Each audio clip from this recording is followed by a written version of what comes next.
Halo pemirsa IGI Bali TV dimanapun berada, semoga selalu dalam keadaan sehat dan tetap semangat. Senang sekali bisa bertemu kembali dalam kegiatan webinar yang diselenggarakan oleh IGI Wilayah Bali.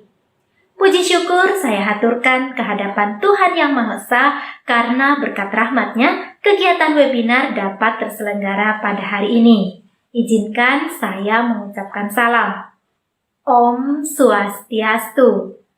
Assalamualaikum warahmatullahi wabarakatuh. Salam sejahtera untuk kita semua. Salam, namo buddhaya, salam kebajikan. Pemirsa IGI Bali TV, sebelum memulai acara, izinkan saya memperkenalkan diri. Saya Rika Dek Sumartini yang bertugas di SLB Negeri 1 Buleleng selaku MC pada kegiatan webinar kali ini. Pemirsa IGI Bali TV, kami informasikan bahwa kegiatan WIB, Webinar IGI Bali adalah salah satu program unggulan IGI Wilayah Bali. Webinar dilaksanakan secara berkelanjutan setiap minggunya, dengan topik yang akan dibahas menyesuaikan dengan perkembangan, update informasi, serta ketersediaan narasumber. Bentuk penyajian webinar disesuaikan dengan materi, dapat berupa sosialisasi, tutorial, workshop, atau paket kegiatan workshop terstruktur. Nah, pemirsa IGI Bali TV, pada kesempatan kali ini, IGI Wilayah Bali bekerja sama dengan Fakultas Informatika Telkom University melaksanakan paket kegiatan workshop daring dengan tajuk kegiatan WIB One Month with Telkom University. Tema kegiatannya adalah peran Artificial Intelligence dalam dunia pendidikan. Nah, pemirsa IGI Bali TV, jangan sampai melewatkan kegiatan webinar yang diselenggarakan oleh IGI Wilayah Bali. Dari Studio Maya IGI Bali TV, saya mengucapkan selamat menyaksikan. Tetap di channel IGI Bali TV, kanal pendidikan Semeton Bali, media kreativitas insan cendekia.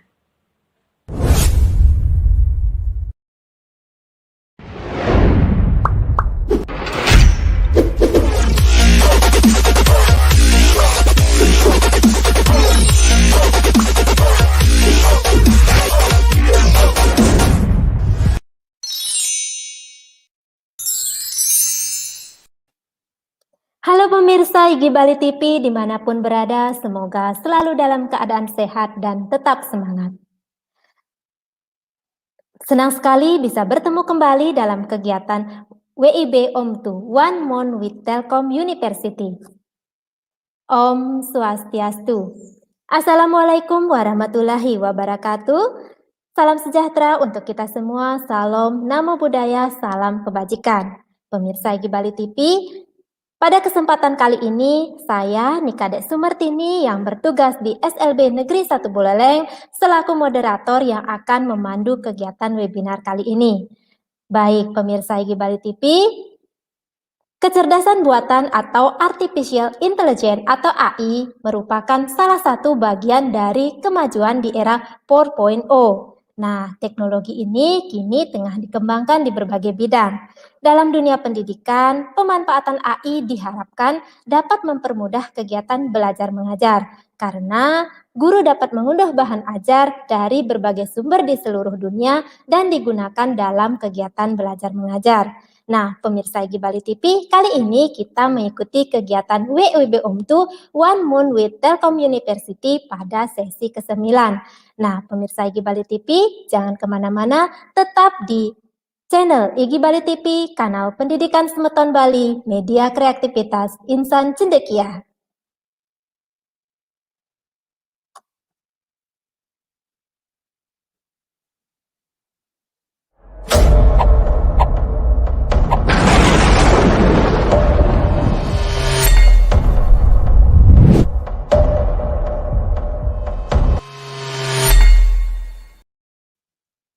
Baik pemirsa Igi Bali TV, terima kasih masih tetap setia di channel Igi Bali TV. Nah, kali ini pada sesi ke-9 kita sudah kedatangan narasumber kita dari Fakultas Telkom University, yang ini adalah narasumber kita yang hebat dan luar biasa. Beliau juga adalah dekan di Fakultas Informatika Telkom University. Beliau adalah Bapak Dr. Abdurrahman Baisal MKOM. Ya, kita undang dulu Bapak Bai untuk masuk ke studio. Iya, selamat siang Bapak. Selamat siang Bu Kade. Iya. Apa kabar Bapak? Alhamdulillah baik. Iya, terima kasih. Nah, terima kasih banyak nih Bapak sudah berkenan untuk hadir sharing materi di Studio Maya Igi Bali TV untuk sharing materi atau ilmunya pada pemirsa Igi Bali TV. Ya, mohon izin Bapak, saya perkenalkan singkat ini dulu profil Bapak. Bapak Dr. Abdurrahman Baisal MKOM, itu Bapak kelahiran di Magelang, tanggal 6 September 1975. Nah, kemudian untuk karir beliau yang sekarang, beliau adalah dekan di Fakultas Informatika Telkom University. Kemudian sebelum-sebelumnya beliau juga pernah sebagai Ketua Laboratorium Matematika dan Statistika Telkom University, kemudian sebagai Kaprodi Ilmu Komputasi Fakultas Sains Telkom University, juga pernah menjabat sebagai Kepala Bagian Perencanaan, Pengembangan, dan Pengendalian Institusi Telkom University, juga sebagai Direktur, dan sampai sekarang Bapak ya, masih sebagai Direktur Sekretariat Universitas Telkom University. Wah, luar biasa sekali nih Bapak Baik. Saya manggil Bapak Bay ya Pak ya. Iya. Iya, nah luar biasa sekali nih pemirsa Igi Bali TV, di studio kita sudah hadir narasumber yang hebat dan luar biasa yang akan sharing materinya hari ini. Bagaimana Bapak, sudah siap dengan sharing materinya? Siap, insya Allah siap. Oke, ya baik kalau begitu kita langsung saja pada sesi materi. Ya, saya persilahkan Bapak. Baik, terima kasih. Saya cek dulu saya screen. Apakah kelihatan screen saya? Ya sudah Bapak, sudah. Oke, terima kasih. Terima kasih. Assalamualaikum warahmatullahi wabarakatuh. Selamat siang. Kita selisih waktu 1 jam ya. Kita di sini jam 13.40, mungkin di sana sudah agak sore ya. Selamat siang, dan di Bali mungkin selamat menjelang sore. Jadi seperti tadi sudah diperkenalkan, nama saya Abdurrahman Baisal, biasa dipanggil Bay saja, biasa Baisal, tapi kadang dipanggil Bay lebih singkatnya gitu ya. Untuk saat ini kebetulan sebagai dekan untuk Fakultas Informatika Telkom University, dan pada kesempatan hari ini saya akan menyampaikan tentang materi ini, peranan rekomendasi sistem dalam era digital saat ini. Jadi apa itu rekomendasi sistem dan apa kaitannya dengan AI, nanti akan saya jelaskan. Mungkin agak sedikit berbeda dengan materi-materi dari pemateri sebelumnya. Kali ini saya lebih banyak bercerita ya. Jadi tidak banyak hal-hal yang terlalu teoritis, tetapi lebih banyak bercerita tentang peranan rekomendasi sistem sebagai salah satu bagian dari pengembangan AI, yang ada di saat ini. Dan juga saya ucapkan banyak terima kasih pada IGI Bali dan juga IGI TV ya, IGI Bali TV ya, IGI Bali TV atas kesempatan yang telah diberikan. Semoga kerjasama ini dapat berlanjut ke depan dengan lebih baik lagi. Saya mulai dari tentang AI ya, atau Artificial Intelligence atau kecerdasan buatan. Kebetulan di Fakultas Informatika saya juga mengajar mata kuliah tentang AI, mata kuliah kecerdasan buatan. Nah, ini saya sedikit aja bercerita, ini kita lebih banyak materinya bersifat santai ya, jadi bersifat ya lebih banyak mungkin saya cerita-cerita daripada mungkin yang sifatnya lebih teoritis. Jadi saya usahakan materinya secara general agar nanti mungkin Bapak Ibu peserta webinar ini dapat nanti bertambah wawasan tentang AI dan khususnya tentang apa itu rekomendasi sistem. Ya. Jadi AI ini dimulai misal kita ya, hari kita itu biasanya dimulai dengan bangun tidur, menggeliat gitu ya, misal gitu ya, ini gambaran. Nah, biasanya di era digital saat ini, apa yang dipegang pertama itu biasanya handphone ya. Baik itu anak-anak milenial maupun mungkin Bapak Ibu, termasuk saya, itu kadang-kadang dipegang pertama memang handphone gitu ya. Ya, oke, ini misal kita pegang handphone. Handphone saat ini itu untuk kita masuk agar dapat mengakses handphone tersebut, itu kita jadi ada mekanisme otorisasi. Kalau Bapak Ibu misal pakai iPhone itu ya, misalnya itu kan jenisnya dia face recognition. Jadi dia akan mengenali dulu wajah dari penggunanya sesuai dengan apa yang sudah disimpan atau tidak. Kalau tidak disimpan sebelumnya, artinya tidak dikenali sebagai pemiliknya, si pemilik iPhone tersebut, makanya iPhone tersebut nggak mau dibuka, ya, ngambek nggak mau dibuka. Nah, ini sebenarnya adalah face recognition. Biasanya di dalam teori, di dalam AI, diistilahkan adalah face recognition, jadi pengenalan muka, gitu ya. Nah, ini sebenarnya juga termasuk dalam implementasi AI. Jadi, muka kita dalam berbagai macam keadaan, bangun tidur dan sebagainya itu sistem harus bisa mengenali. Sesuai dengan pengenalan wajah ya pada saat waktu kita pertama meregister dari wajah kita ke dalam handphone. Nah,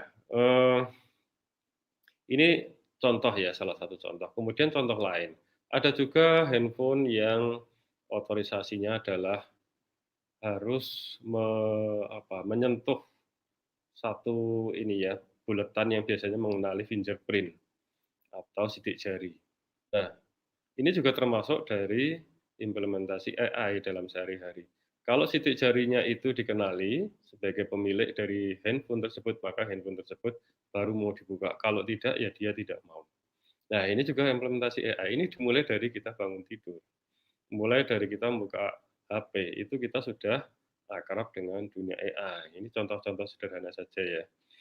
Kemudian, kenapa ada face recognition, kenapa ada sidik jari, ya karena ini adalah ciri dari, entitas yang namanya manusia ya, karena, wajah ataupun sidik jari itu unik untuk setiap manusia. Termasuk juga ada yang pengenalan, kornea mata, itu juga ada handphone yang pakai pengenalan kornea, itu juga ada. Jadi, macam-macam. Nah ini adalah AI. Belum lagi nanti kalau Bapak Ibu ke kantor, nanti ada fingerprint, itu AI lagi, gitu ya. Nah, kemudian misal kita setelah masuk ke menu-menu handphone kita buka Facebook. Nah, ini biasanya buka Facebook, sosial media.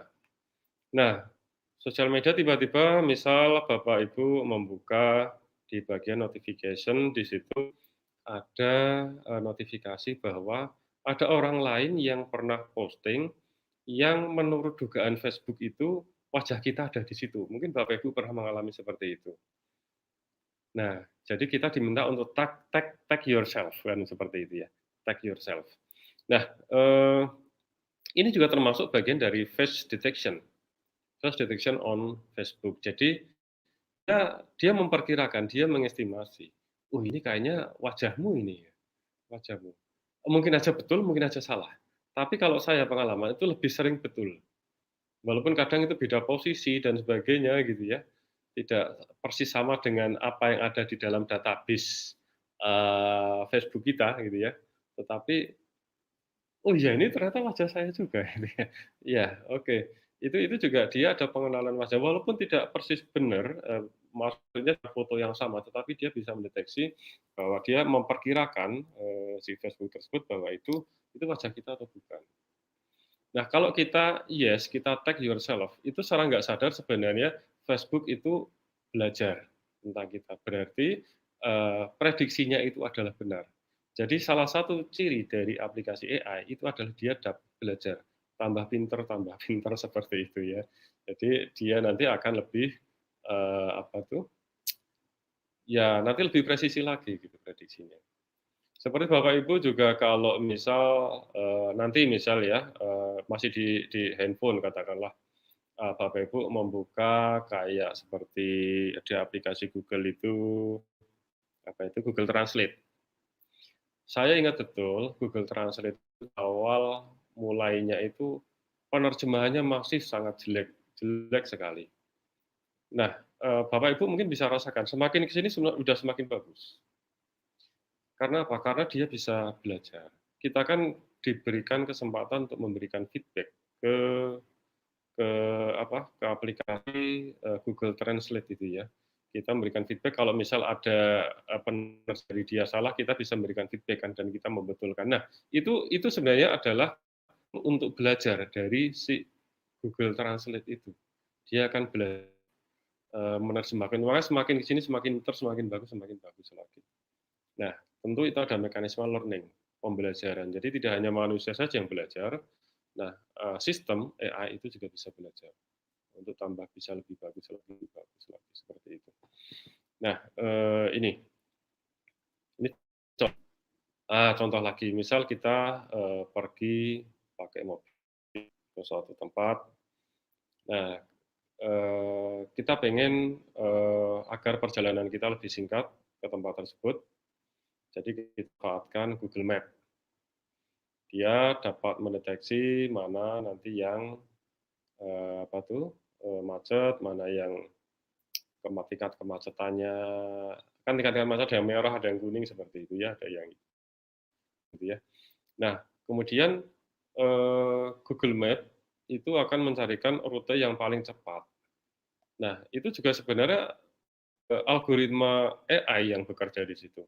Mungkin dalam, pelatihan-pelatihan sebelumnya atau materi-materi, webinar sebelumnya sudah disampaikan oleh pemateri sebelumnya yang tentang beberapa algoritma di bidang AI ya, dan kemarin kalau nggak salah ada yang mengajarkan Python gitu ya, Python, untuk algoritma-algoritma AI sederhana. Nah, itu algoritma AI yang bekerja di situ. Nanti akan saya sampaikan, eee, algoritma apa yang, bekerja di balik itu gitu ya, di balik Google Map itu.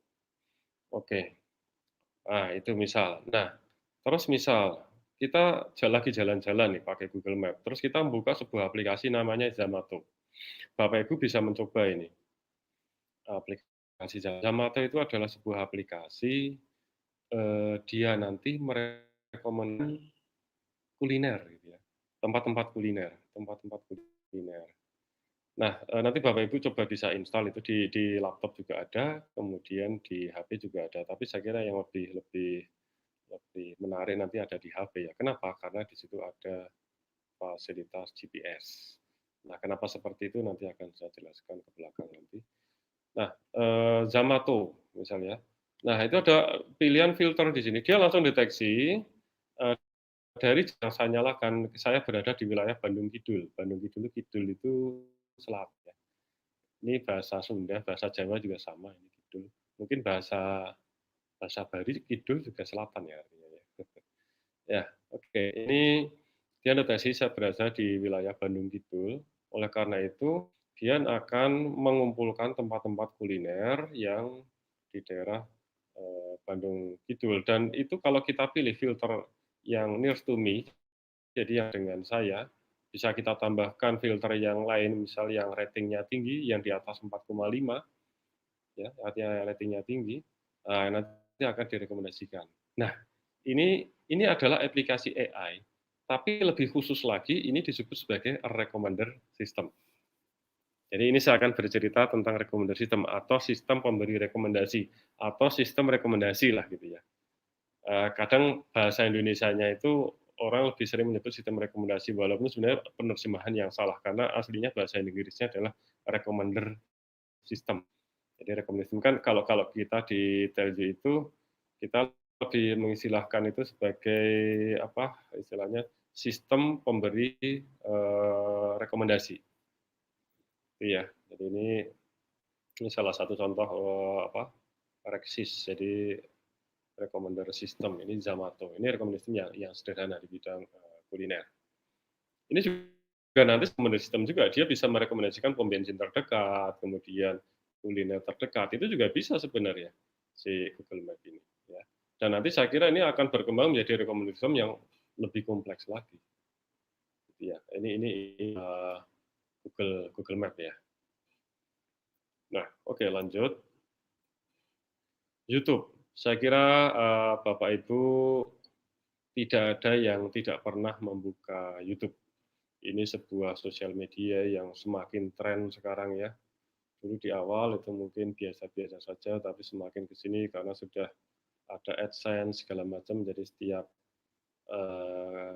YouTuber atau pengisi konten di situ kan mendapatkan reward juga. Akhirnya semakin ramai dan akhirnya berkembang topik-topik dan sudah berkembang video-video yang baik itu topik ataupun terkait dengan hobi dan sebagainya. Nah, kalau kita buka YouTube, ya, Bapak itu buka YouTube misalnya, itu halaman awal di beranda itu biasanya ada halaman ini direkomendasikan. Ini ya, ada halaman rekomendasi. Apa ini sebenarnya? Direkomendasikan. Dia itu sebenarnya adalah sebuah recommender system. Itu adalah sebuah sosial media yang di dalamnya itu disisipkan sistem yang namanya recommender system, pemberi rekomendasi. Karena ini nanti saya akan cerita bahwa tren dari sosial media maupun dari situs e-commerce gitu ya, itu akhirnya nanti harus ada recommender systemnya. Karena kalau nggak ada seperti itu, dia nanti akan ditinggalkan oleh usernya. User kan tentu pengen direkomendasikan apa yang kira-kira sesuai dengan dia, tanpa dia harus nyari sendiri kan gitu ya.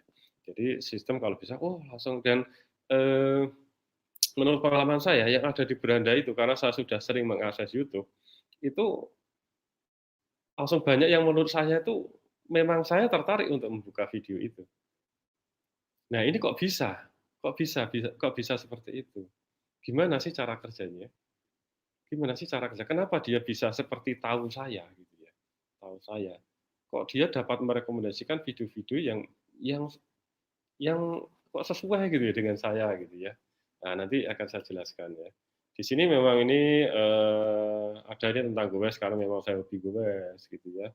Kemudian saya juga suka dengan podcast gitu ya, podcast. Kemudian kenapa ini ada ini karena ini tentang politik, tentang COVID-19, ini terkait dengan berita-berita yang populer, kemudian ini terkait dengan sepeda, karena memang hobi sepeda, saya juga suka gadget dan sebagainya, nah saya juga suka otomotif. Nah ini dia merekomendasikan video-video yang sesuai dengan saya. Nah, itu bagaimana cara bekerjanya. Oke, nanti akan saya bahas di belakang. Nah, secara singkat, secara overview, secara general, gimana YouTube itu kerja ya di home ya. Ini ada yang trending, ini yang memang yang populer, ini yang kita subscribe. Ini adalah bagian dari data kita, ini user data ya, user data. Apa yang kita subscribe, apa yang pernah kita buka itu ada di story. Kemudian apa yang pernah kita kita simpan sebagai watch letter, ini contoh-contoh ya secara singkat aja ya. Yang pernah kita simpan yang mungkin kita nggak sempat untuk nonton sebuah video, tapi kita simpan untuk watch letter. Ini juga ada. Kemudian apa video-video yang pernah kita like, ini yang kita subscribe ya, dan sebagainya. Nah, ini adalah user data dari kita. Termasuk apa yang pernah kita query itu juga disimpan ya. Diam-diam itu YouTube juga menyimpan itu. Jadi nanti di dalam YouTube itu dia akan memodelkan user. Apa itu user model? Model itu kan sebenarnya sebuah miniatur dari real world ya, dari dunia nyata. Sebenarnya gini, jadi kita user itu kan sebuah entitas manusia. Nah, entitas manusia itu dia memodelkan, YouTube itu akan memodelkan. Oh, si A itu gini loh. Oh, si B itu gini. Ini halnya manusia sebenarnya. Mungkin seperti saya katakanlah gitu ya. Saya juga sering memodelkan orang. Kadang kalau saya ditanya, kamu tahu nggak Rini itu gimana? Oh, Rini itu orangnya gini, gini, gini, gini, gitu ya. Orangnya baik, gini, gini, gini. Oh, dia paling suka dengan gini. Oh, dia paling nggak suka kalau gini. Oh, jangan gini loh, nanti dia akan marah. Itu saya sudah memodelkan seorang manusia. Dari orang yang memang saya kenal. Gitu ya. Maksudnya manusia itu saya kenal. Bagaimana supaya kenal? Ya kita pernah berinteraksi. Demikian juga YouTube. YouTube juga gitu. Dia akan memodelkan dari user-user yang pernah berinteraksi dengan dia. Artinya yang YouTube itu kenal dengan dia. Semakin lama kita berinteraksi, semakin sering kita berinteraksi dengan YouTube, YouTube itu akan lebih semakin mengenal kita dan dia dapat merekomendasikan dengan lebih precise apa yang kita inginkan karena dia akan lebih tahu banyak tentang kita. Gitu ya. itu itu user model.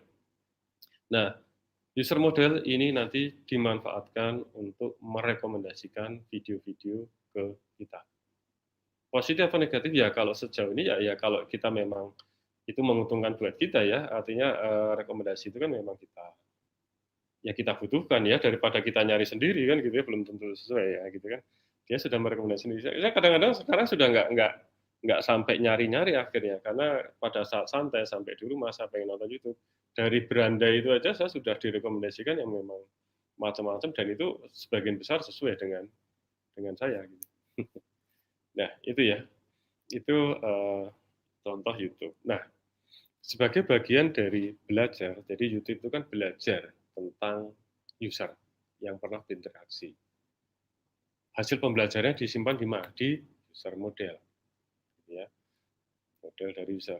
Nah, sebagai bahan pembelajaran itu dari data interaksi kita dengan YouTube. Demikian juga selain interaksi kita, itu dengan feedback juga. Jadi, YouTube itu juga belajar berdasarkan feedback dari kita. Pada saat kita direkomendasikan video-videonya, video-video YouTube, kita diberikan kesempatan untuk memberikan feedback. Ya, feedback katakanlah gini ya, ini ada saya direkomendasikan ini. Ini ada feedback macam-macam feedback positif, ini termasuk feedback positif ini. Tambahkan ke antrian, simpan ke watch letter ya, nonton nanti watch letter, simpan ke playlist. Lalu yang negatif, tidak tertarik, jangan rekomendasikan channel, laporkan. Nah, ini sebagai bahan belajar dari YouTube. Dia merekomendasikan ke kita. Rekomendasinya itu biasanya sifatnya prediksi ya. Kalau dalam AI itu biasanya prediksi. Itu kan seperti manusia kan. Manusia kan sebenarnya apa yang dia putuskan itu kan sebenarnya sifatnya prediksi. Karena kita nggak tahu persis, kan hanya Tuhan yang tahu yang tahu pasti itu kan. Manusia kan sifatnya prediksi. Jadi AI juga seperti itu. Dalam hal ini rekomendasi sistem juga seperti itu. Nah, feedback positif atau negatif, kalau mungkin Bapak Ibu kemarin sudah pernah, yang sebelumnya ya, pemateri sebelumnya memberikan materi-materi tentang machine learning gitu ya, tentang pembelajaran, tentang learning itu, di sini feedback positif dan negatif itu biasa disebut sebagai reward dan punishment kalau dalam sebuah mekanisme learning yang disebut reinforcement learning. Istilah itu, sebentar ini bisa ini reinforcement learning ya, reinforce wah ini ternyata jelek tulisannya kalau pakai ini, ada delay. Lor, ternyata saya nulisnya harus pelan-pelan. Maaf, maaf. Ada delay. Nah, reinforcement learning itu dia dapat belajar berdasarkan feedback. Jadi feedback positif dan feedback negatif itu akan dicatat sebagai reward dan punishment. Nah, itu nanti bahan belajar dari sistem. Ini biasanya dalam sebuah pelajaran yang disebut sebagai reinforcement learning. Nah, oke ya, itu feedback. Kemudian contoh untuk sebuah e-commerce, tadi kan sosial media, ini contoh yang e-commerce. Bapak, saya contohkan ini ya, karena bukan apa-apa sih sebenarnya. Tokopedia memang mungkin yang saya kurang tahu, mungkin number one-nya masih Tokopedia ya di Indonesia. Tapi Bukalapak ini termasuk yang bonafit juga untuk e-commerce ya. Tapi kenapa saya lebih sering berhubungan dengan Bukalapak, bukan promosi ya kan, saya bukan orang Bukalapak. Karena memang saya itu hobi sepeda terus terang, hobi sepedaan, dan biasanya yang paling lengkap untuk perlengkapan sepeda itu ada di Bukalapak. Gitu ya. Bahkan dibanding Tokopedia sekalipun itu lebih lengkap di Bukalapak. Gitu ya.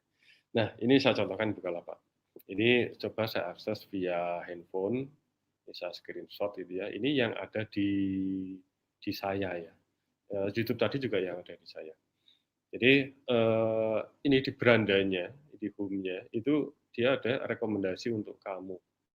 Dia merekomendasikan. Memang seperti itu ya. Di dalam e-commerce marketplace itu harus dia sudah mulai move on ke rekomendasi system. Karena kalau tidak seperti itu, ya akan ditinggalkan. Google Map pun itu nantinya juga pasti akan berkembang menjadi sebuah rekomendasi system.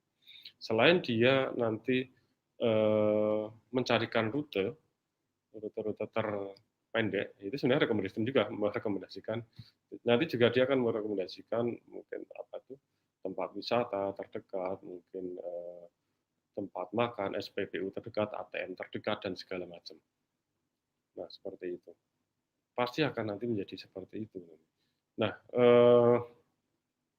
kemudian ini saya itu memang di Bukalapak berinteraksi apa yang saya lihat gitu ya, apa yang pernah saya favoritkan, apa yang pernah saya beli ya, apa yang pernah saya beli, apa yang pernah saya masukkan wishlist gitu ya, itu memang yang terkait dengan sepeda. Dan karena memang baru-baru ini saya beralih ke road bike gitu ya, tadinya mountain bike gitu ya, dan pun trennya rekomendasi segala hal yang terkait dengan road bike gitu ya. Terkait dengan road bike. Pun saya nggak pernah beli kaos gitu ya, apa jersey di Bukalapak, tapi saya direkomendasikan juga jersey-jersey yang karena terkait dengan sepeda dan ini yang jersey untuk road bike gitu ya. Sepatu pun saya juga belum pernah beli sepatu di sana di Bukalapak, tapi dia rekomendasikan sepatu juga, tapi sepatu yang road bike bukan untuk yang MTB. Nah, ini contoh-contoh ya, contoh dari Bukalapak bagaimana dia merekomendasikan gitu ya. Walaupun saya belum pernah beli sepeda gitu ya, tapi dia merekomendasikan sepeda road bike juga gitu ya. Nah, ini loh kok bisa gitu ya. Ya sekali lagi seperti yang pada YouTube, dia Bukalapak itu belajar tentang kita. Dia membuat apa yang disebut sebagai user model. Dia memodelkan kita, memodelkan. Jadi semakin sering kita berinteraksi, dia akan lebih banyak belajar tentang kita. Dan ini contoh yang ada di saya, apa yang pernah saya beli ya. Ini terus terang aja nih. Sekarang sudah nambah lagi nih yang saya beli. Ini dulu, ini kalau biasanya guyonan di apa tuh, di WA itu tentang hobi sepeda itu jangan sampai harga itu ketahuan istri. Ya, ini contoh sebelumnya saya beli pedal gitu ya, ini saya beli trainer, bike trainer ini sepeda nanti untuk ditaruh sepeda jadi seperti sepeda statis. Ini tentang sepeda, all about inilah cycling ya. Memang semua tentang sepeda. Apa yang pernah saya favoritkan ini juga terkait dengan sepeda gitu ya. Nah, ini contoh yang saya. Nah, ini berarti nanti si Bukalapak itu juga akan belajar tentang kita. Oh, berarti ini tuh suka sepeda gitu ya. Nah, gitu ya. Nah, kemudian feedback itu juga sebagai bagian dari sebuah proses pembelajaran, itu juga sistem akan belajar dari feedback apa yang pernah kita lakukan terhadap apa di dalam sistem. Ini juga memberikan kesempatan kita untuk memberikan feedback. Jadi kalaupun direkomendasikan itu ada sarannya di sini. Apa yang kurang baik dari rekomendasi ini? Misal kurang relevan dan bla bla bla, tidak sesuai dengan judul dan sebagainya. Termasuk kita bisa memberikan masukan yang lain di sini. Terus ini jangan tunjukkan ini lagi. Ini kalau beri saran ya, beri saran itu yang ini. Atau ini ada pilihan juga di sini sebenarnya. Jangan tunjukkan ini lagi, nanti ada pilihan. Saya ambil yang beri saran untuk rekomendasi ini. Jadi ini feedback dari kita. Ini nanti juga dia akan belajar. Nanti pada saat dia merekomendasikan produk-produk ke kita itu dapat lebih presisi lagi dari hasil feedback ini maupun behavior kita di dalam sistem itu juga feedback. Feedback itu berarti feedback dari apa yang direkomendasikan oleh sistem. Kalau saya menyebut sistem itu artinya aplikasi ya. Biasanya di informatika menyebut sistem di aplikasi gitu. Aplikasi tapi yang di mature itu sistem. Jadi prototype menjadi aplikasi yang di mature lagi nanti sistem. Biasanya gitu menyebutnya.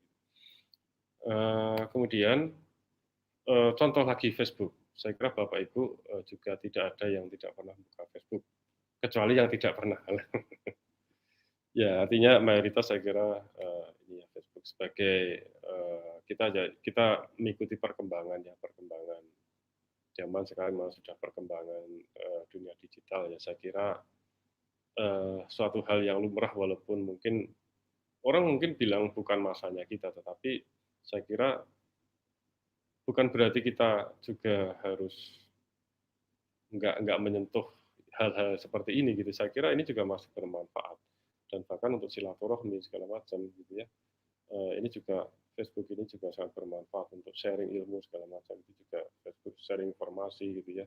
Sosial media saya kira ini juga masih pantas lah kita menggunakan itu juga, bukan berarti walaupun kamu kan bukan milenial nggak pantas menggunakan Facebook. Bahkan kalau sekarang Facebook itu juga kalau anak saya SMP SD itu Facebook biasanya untuk yang sudah dewasa gitu ya, sedangkan kalau anak-anak muda itu IG, tapi ya nggak ada salahnya juga kita juga menggunakan IG, saya kira gitu ya. Oke, kembali lagi sini Facebook. Facebook itu dia memberikan rekomendasi juga kalau seperti ini ya. Ini ada sebenarnya rekomendasinya banyak sekali kalau Bapak Ibu mengeksplorasi lebih jauh di dalam Facebook ya. Fungsionalitas atau fitur-fitur yang ada di dalam Facebook itu banyak sekali. Termasuk di sini rekomendasi untuk yang rekomendasinya ya, rekomendasi grup ya. Kadang-kadang kan kita juga butuh informasi-informasi yang sifatnya tematik ya. Nah itu akan kita dapatkan kalau kita masuk ke dalam sebuah grup. Nah ini ada yang kita kan nggak tahu, karena grup dalam Facebook itu banyak sekali, sehingga Facebook itu membantu kita dengan mensuggest, jadi merekomendasikan grup-grup yang kira-kira sesuai dengan kita. Nah ini cara belajarnya memang macam-macam. Ini kalau ini dia menjelaskan, jadi biasanya dalam sebuah recommender system itu ada fasilitas namanya fasilitas penjelasan. Fasilitas penjelasan itu artinya kalau misal sistem merekomendasikan sesuatu, dia ada menjelaskan kenapa itu direkomendasikan. Seperti ini ya, saya direkomendasikan Gravel Bike Indonesia. Karena di sini ada beberapa teman saya yang juga menjadi anggota di sini. Itu kenapa dia merekomendasikan. Nah, gitu dan seterusnya ya. Itu kan neuroscience gitu ya. Kenapa? Karena ini teman saya Andrew Brew itu dia juga member di sini. Dan ini memang teman dekat saya karena sering berinteraksi di Facebook. Kalau saya nggak sering berinteraksi ya biasanya nggak direkomendasikan juga. Artinya bukan teman dekat. Nah, kemudian Ya gitu ya, jadi banyak ini direkomendasikan dengan alasan-alasan berdasarkan teman-teman kita, yang lain juga tapi bisa juga direkomendasikan grup itu berdasarkan ini, grup similar to other items yang pernah kamu view, yang pernah kita lihat gitu ya, other item you view. Jadi yang pernah kita kita lihat sebelumnya. Jadi karena kita membuka, apa tuh namanya, kalau ini berdasarkan teman, kalau ini grup itu direkomendasikan berdasarkan, kita pernah buka apa, apa tuh namanya, grup-grup apa. Jadi ini direkomendasikan. Seperti ini pusat limbah Mugi Murah, itu Mugi itu motor gede ya. Ini karena because, nah ini fasilitas penjelasan ini namanya. Because you recently viewed komunitas sepeda gunung Indonesia. Nah, ini ya. Sehingga ini karena dipandang, YouTube itu memandang bahwa kalau kayak kok apa komunitas sepeda gunung Indonesia itu ada kaitannya dengan motor gede, nah, sehingga saya direkomendasikan di sini. Ya, gitu ya. Oke. Nah, ini juga gitu. Ini misal saya direkomendasikan grup dosen proses informasi se-Indonesia, ya dan seterusnya. Nah, kemudian juga di situ juga ada merekomendasikan event. Ini Bapak Ibu kalau bisa menelusuri ke Facebook, dia juga merekomendasikan event-event juga. Jadi misalnya berdasarkan GPS, saya nyalakan GPS, saya berada di daerah Bojong Soang, ini karena rumah saya di Bojong Soang. Dia merekomendasikan event-event yang ada di dekat di sekitar Bojong Soang. Nah, oke ya, direkomendasikan banyak itu, banyak gitu ya. Nah, dia bisa juga berdasarkan kalender untuk tanggal-tanggal bisa kita tambah filternya juga. Di daerah Bojong Soang untuk kalender tanggal sekian misal gitu ya. Atau this week, jadi dan segala macam itu ya. Nah, itu rekomendasi. Nah, kemudian feedback. Sebagai bagian dari pembelajaran itu biasanya ada fasilitas untuk feedback juga. Nah, ini juga diberikan kesempatan kita. Misal kita direkomendasikan ini ya satu event kita diberikan kesempatan untuk memberikan tanggapan positif atau feedback atau tanggapan ya positif ataupun negatif. Ini interested artinya ini positif, going itu ya berarti kita nanti akan hadir berarti ini positif, not interested tidak tertarik gitu ya. Ini juga berarti yang negatif gitu ya. Ini bagian dari nah nanti dia akan belajar. Dia akan mencoba merekomendasikan, kemudian feedback kita oh, ternyata nggak suka, berarti dia akan belajar tentang kita. Nah, ini kita juga diberikan kesempatan juga untuk merekomendasikan ke orang lain juga tentang event ini. Siapa yang nanti akan kita rekomendasikan. Maksudnya kita rekomendasikan ini apa namanya event ini. Nah, Instagram. Nah, ini saya juga walaupun sudah cukup dewasa, lebih dari dewasa gitu, cuman saya juga ada akun Instagram juga. Ini karena memang di informatik itu tuntutan kita harus banyak riset-riset tentang sosial media, jadi mau nggak mau saya juga harus familiar dengan dunia sosial media gitu ya. Dan karena saya hobi sepeda, jadi konten-konten bahan untuk konten juga banyak lah gitu ya terkait dengan acara gue saya. Nah ini kalau Bapak Ibu lihat ya, mungkin kalau Bapak Ibu ada Instagram gitu ya, itu juga kadang-kadang ada tiba-tiba muncul di timeline-nya itu rekomendasi dari beberapa e-commerce. Katakanlah ini Bukalapak ini tiba-tiba merekomendasikan ini roda. Ini kalau biasanya di penghobi sepeda nyebutnya wheelset. Kok tahu gitu ya. Walaupun saya belum pernah membeli tentang ini ya wheelset segala macam. Ya dia karena belajar bahwa ini sebenarnya ini connect dengan Bukalapak sih sebenarnya. Ini Bukalapak yang merekomendasikan ini gitu ya.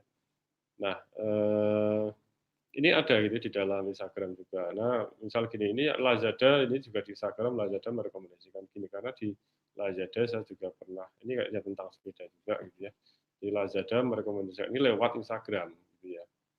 Nah, gitu ya. Jadi kadang-kadang antar misal Instagram gitu ya, nanti dengan marketplace itu juga ada ya mereka ada kerjasama gitu ya. Akhirnya untuk merekomendasikan produk. Memang hal-hal seperti ini kalau kita lihat secara nggak sadar itu rekomendasi itu sudah berseliweran di kita di keseharian. Kenapa? Karena kita tidak mungkin mendapatkan informasi dari informasi yang buah. Sekarang kan eranya big data ya, data yang sangat besar. Oh, kita gimana mencari jerami di tumpukan jarum, mencari jarum di tumpukan jerami itu kan susah. Jadi akhirnya ada sebuah sistem yang membantu kita untuk mencarikan apa yang kita inginkan sesuai dengan karakter kita. Nah, itulah recommender system. Dan itu berseliweran di dunia maya, recommender system itu. Oke. Ini Amazon. Amazon itu adalah mungkin bisa disebut sebagai e-commerce pelopornya recommender system. Jadi e-commerce pertama yang memanfaatkan teknologi recommender system di dalam websitenya. Dan Amazon sekarang kan juga terbukti dia e-commerce terbesar di dunia ya. Bahkan orang kaya di dunia kan juraganya Amazon. Ya salah satu orang terkaya di dunia ya, itu juraganya Amazon. Bersaing dengan Bill Gates, juraganya tentu Microsoft. Nah, dia pelopor pertama ya mungkin saya salah, tapi menurut saya ini termasuk yang pertama, dan mungkin kalau menurut saya memang yang pertama gitu ya, atau mungkin saya salah, tapi kalau enggak ya termasuk yang awal-awal gitu ya. Dia memanfaatkan teknologi recommender system. Dan saya juga dulu dalam S3 menyusun disertasi saya juga tentang recommender system. Itu awal saya belajar tentang sistem komersil yang sudah menerapkan recommender system ya dari Amazon ini. Jadi saya sudah menjadi user dari Amazon, saya langsung dimunculkan ini. Recommended for you Abdurrahman langsung gitu ya. Ini kalau yang tentang ini apa sih ini? Ini buku ini. Ya, ini tentang buku. Jadi ada beberapa tema ya. Kalau kita buka tentang buku, tentang film, tentang consumer product, tentang smartphone dan sebagainya itu ya. Akan merekomendasikan. Contoh yang buku dia langsung ini. Ini nama saya Abdurrahman Baizal, daftarnya jadi ini yang pertama ini Abdurrahman. Ya, ini nah bagaimana dia? Kok bisa ya merekomendasikan? Nah, Amazon itu juga ternyata sistemnya rumit gitu ya dalam dia sangat canggih sampai sekarang. Akhirnya kan dengan adanya rekomendasi sistem itu user merasa terpukul, akhirnya kan orang banyak berlangganan di Amazon ya, dan sekarang terbukti dia yang paling besar. Kemudian kalau Bapak Ibu mungkin berminat dalam bidang penelitian, yaitu sering membuka Google Scholar, itu juga dia merekomendasikan paper-paper yang terkait dengan interest kita. Dia juga belajar tentang kita.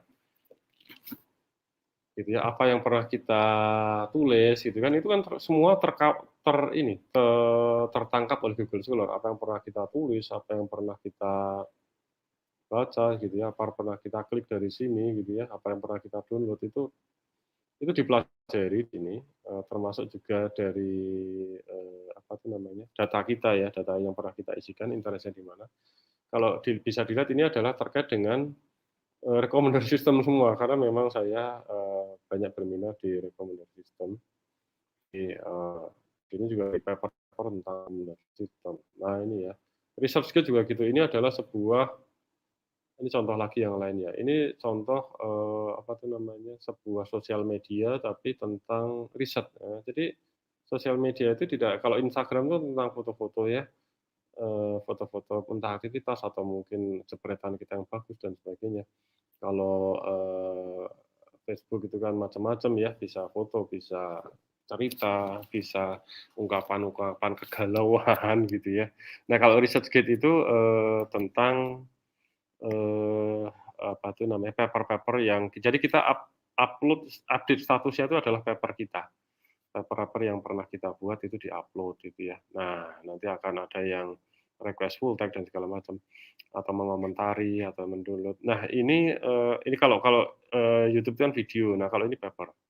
Itu kan video yang kita buat. Kalau ini paper-paper yang kita buat. Nah, ini contoh yang direkomendasikan ke saya itu langsung tentang recommender system juga. Ini evaluating critic-based music recommenders with conversational interaction. A cognitive inspired clustering with critic-based recommenders. Jadi ini juga tentang recommender system juga. Oke. Ya, yang jelas dari semua itu Rekomendasi itu bertujuan untuk membantu kita ya, membantu kita dari informasi yang banyak sekali itu untuk kita mendapatkan item-item barang yang sesuai dengan kita. Nah, apa itu recommendation system? Ini kalau kita rumuskan ya secara garis besar bahwa recommendation itu adalah tugasnya adalah melakukan matching. Matching antara user atau orang ya, user kan orang ya, recommendation systemnya kan ya, melakukan matching antara orang dengan produk. Di-match-kan gitu ya, secara garis besar gitu ya, di-match-kan. Caranya gimana? Nah, ini akan kita bahas ya nanti ya. Nah, sifat-sifat dari recommendation itu dia harus menghasilkan personalized recommendation. Jadi, rekomendasinya itu sifatnya personalized, bukan rekomendasi yang populer. Katakanlah gini, merekomendasikan film, tapi yang direkomendasikan ke kita tuh film-film yang populer, itu namanya bukan personalized. Kenapa nggak personalized? Karena setiap orang juga akan direkomendasikan hal yang sama. Kan populer, yang populer, film populer itu akan direkomendasikan yang sama. Nah, kalau personalized itu adalah benar-benar sesuai dengan karakter kita, sesuai dengan kita, sesuai dengan kebutuhan kita, sesuai dengan apa yang pernah kita, apa pernah sistem pelajari tentang kita. Jadi lebih sifatnya lebih personal, gitu ya. Rekomendasi kita dengan rekomendasi buat saya dengan rekomendasi si Tono, si Tini itu akan beda. Nah, seperti itu. Kemudian recommendation reduce information overload by estimating relevance. Jadi dia merekomendasi. Jadi recommendation itu jadi gini. Informasi itu kan banyak sekali, apalagi era big data ya. Itu informasi tentang produk, tentang apapun itu banyak sekali gitu ya. Dan sistem itu mereduce information tadi ya, yang overload tadi. Itu dengan melakukan estimasi relevansi. Relevansi antar apa? Antar kita, user, dan produk. Dia akan mencari relevansinya. Nah, itu nanti digunakan untuk mereduce information, sehingga nanti akan ke filter yang sesuai dengan kita, dan itu yang akan disampaikan ke kita. Ini akarnya mungkin kemarin Bapak Ibu sudah disampaikan materi tentang machine learning gitu ya, ataupun yang tentang dunia informatika atau AI gitu ya. Ada yang dikenal dengan information retrieval. Jadi recommendation itu berawal dari apa sih, dari cabang ilmu apa gitu ya, sehingga muncul apa yang disebut sebagai recommendation system. Ini memang relatif baru. Jadi bisa tumbuh dari apa yang dinamakan information retrieval. Kenapa disebut dia berakar dari information retrieval? Karena sifat dari information retrieval itu adalah mencari, retrieve informasi. Jadi mendapatkan informasi yang sesuai dengan yang kita inginkan. Karena pada dasarnya dia adalah mencari informasi. Dari information overload di-reduce, akhirnya didapatkan informasi yang relevan. Makanya itu dianggap sebagai bagian atau bagian perkembangan dari information retrieval. Atau bisa juga dia merupakan bagian dari machine learning. Mungkin Bapak Ibu juga sudah dari pematerian sebelumnya sudah dibahas tentang machine learning. Kenapa disebut sebagai bagian dari machine learning juga? Karena dia melakukan proses pembelajaran. Jadi bagaimana sistem itu dapat merekomendasikan? Ya karena proses belajar. Belajar dari data yang didapatkan dari behavior kita. Nah, dia juga bisa disebut sebagai bagian dari decision support system karena pada dasarnya decision support system itu kan adalah sebuah sistem yang membantu user dalam memutuskan sesuatu gitu ya. Dalam hal ini adalah recommendation itu juga membantu kita untuk memutuskan apa yang katakanlah kita mau beli barang gitu ya. Biasanya kan kita mau beli barang atau kita mau mendownload paper atau apa gitu ya. Ya itu membantu memutuskan dengan mereduce informasi yang banyak itu, cari yang relevan, rekomendasi kita. Nah, nanti untuk membantu kita dalam memutuskan mana yang mau kita beli barang-barang tersebut. Oke, itu gambaran secara singkat ya. Nah, ada beberapa pendekatan ya, paradigm di sini dalam recommendation system. Pertama yang disebut sebagai ini sudah mulai agak teori, tapi saya usahakan ini segeneral mungkin, tidak masuk ke yang teoritis, paling tidak menambah wawasan dari Bapak Ibu tentang apa itu recommendation system sebagai sebuah bagian dari AI, karena ini tren yang ada di kita ya, kemudian sudah berseliweran di kita gitu. Nanti semua tren aplikasi itu pasti ada recommendation systemnya. Dia langsung rekomendasi apa gitu ya. Bahkan sekarang sudah eranya belanja online itu tiba-tiba nanti direkomendasikan apa gitu. kita buka Google Map nggak ada kaitan, tiba-tiba rekomendasikan makanan gitu, mungkin aja gitu. Ya, oke. Eh, tapi kan merekomendasikan kan pasti juga si produsennya nggak sembarangan ya, pasti dia akan merekomendasikan yang kira-kira nanti akan kita beli gitu. Nah, itulah fungsi dari recommendation system. Kemudian ini ada ini paradigmnya pertama collaborative filtering yang paling populer, kemudian ada content based, ada knowledge based, ada hybrid. Hybrid itu perpaduan dari yang ada di sini sebelumnya. Ini yang populer ya paradigmnya, paradigmanya. Apa itu kolaboratif ya? Prinsipnya adalah tell me what's popular among my peers. Jadi dia caranya itu merekomendasikan itu dengan cara apa yang apa ya? Artinya gini, apa yang orang lain suka, tetapi orang lain itu adalah yang memang taste-nya itu sesuai dengan kita. Jadi sistem itu nanti akan mencarikan orang-orang yang punya karakter yang mirip-mirip dengan kita. Nah, apa yang mereka suka, barang apa yang mereka suka, itu nanti direkomendasikan ke kita. Yang mungkin aja nggak kepikir oleh kita. Tapi karena orang lain yang punya taste yang sama dengan kita, itu suka barang itu, dia akan direkomendasikan ke kita. Nah, itu prinsip dari kolaboratif filtering.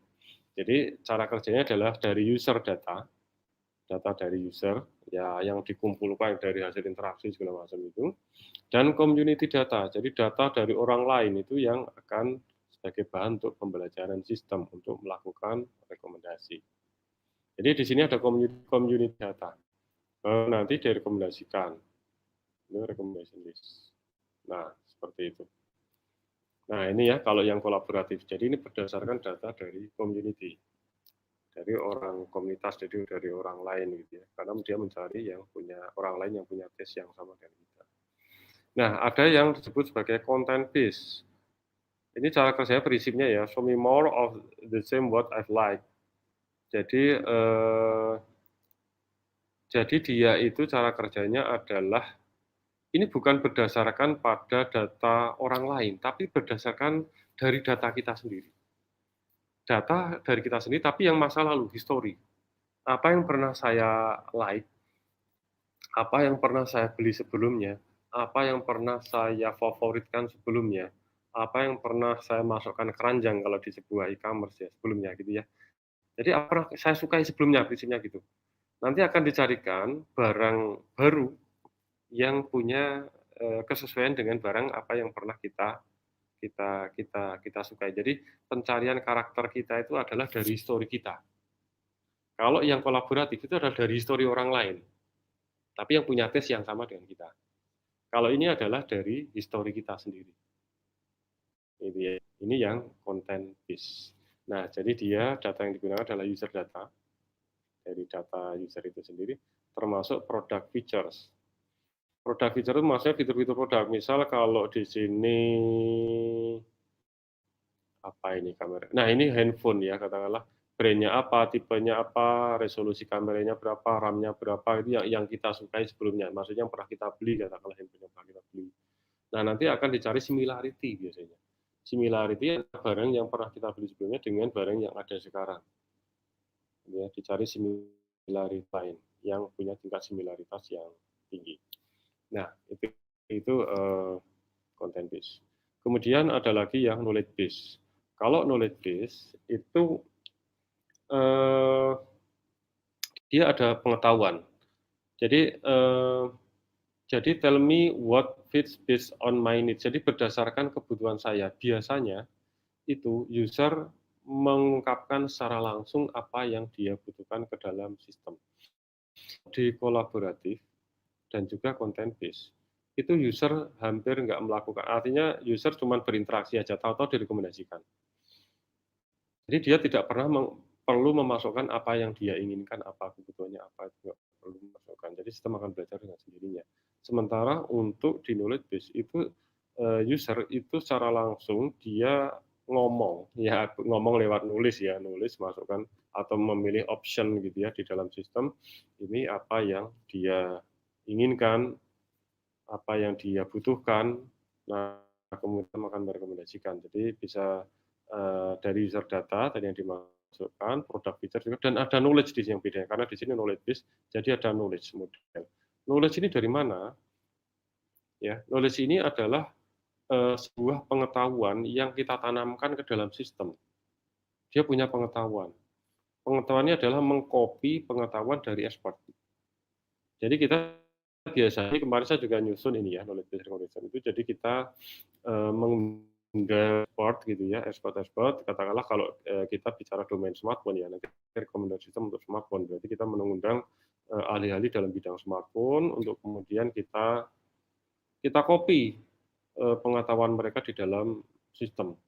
Jadi nanti sistem kita itu punya pengetahuan yang sama dengan expert itu. Ya. Nah, nanti dia akan merekomendasikan produk berdasarkan tadi knowledge, product features, dan user data. Nah, ini paradigm, maksudnya paradigm yang lain itu perpaduan ya dari tiga yang tadi. Nah, masalahnya tadi yang kalau kita bicara kolaboratif, ini harus ada history. History ini harus ada, history dari user sendiri harus ada. Bagaimana kalau user baru? Nah, belum ada history. Nah, ini nggak bisa bekerja. Ada, tapi nanti dengan cara tertentu. Content base juga gitu. Kalau user baru gimana? Belum ada, ini yang jadi masalah sampai sekarang. Tapi kalau untuk knowledge base, user baru nggak ada masalah. Kenapa? Karena user memasukkan sendiri kebutuhannya. Saya butuh laptop untuk ini, untuk kerja office, untuk desainer, untuk rendering segala macam. Nah, itu dia sudah masukkan. Dan dia sudah sistem sudah ada bekal knowledge di sini. Kelemahannya apa?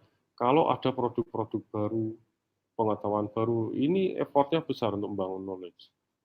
Kalau di sini ada produk baru, cepat, nggak ada masalah. Karena dia hanya berdasarkan data rating. Gitu aja, data behavior aja, jadi nggak ada masalah. Tapi walaupun user baru bisa, tapi kelemahannya ya itu tadi. Effort dalam menyusun knowledge produk baru dengan cepat. Gitu ya. Nah, masing-masing memang ada plus minusnya ya. Akhirnya hybrid lah muncul gitu ya. Memadukan dari apa-apa yang ada biasanya gitu ya. Itu hybrid. Nah, ini nggak sampai jam masih lama ya. Oke. Bagaimana cara how recommendation system itu bekerja? Bagaimana recommendation itu bekerja? Ini saya rangkum ya, saya rangkum sendiri secara garis besar bagaimana recommendation itu bekerja. Dia bisa saja berdasarkan pada user data atau user community data. Bisa data yang community atau memang user sendiri. Bisa nanti melibatkan knowledge dan juga user feedback.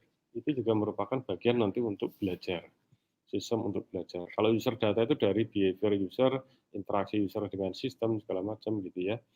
Nah, nanti sistem akan melakukan user modeling, apa yang disebut sebagai user modeling. Jadi sistem akan belajar, kita tuh behavior-nya seperti apa, karakternya seperti apa, disimpan di sini, dimodelkan. Oh, si A itu, oh si Martini itu gini loh, si Painem itu gini data gitu ya. Nah, oke. Nah, nanti dilakukan proses ini, product recommendation. Pertama adalah filtering, jadi filtering dari produk-produk itu, kemudian nanti dilakukan ranking. Product filtering itu adalah mereduce tadi informasi yang banyak sekali, yang ada di ya big data itu banyak sekali, akhirnya di reduce. Nah, nanti setelah di reduce itu dilakukan rankingan.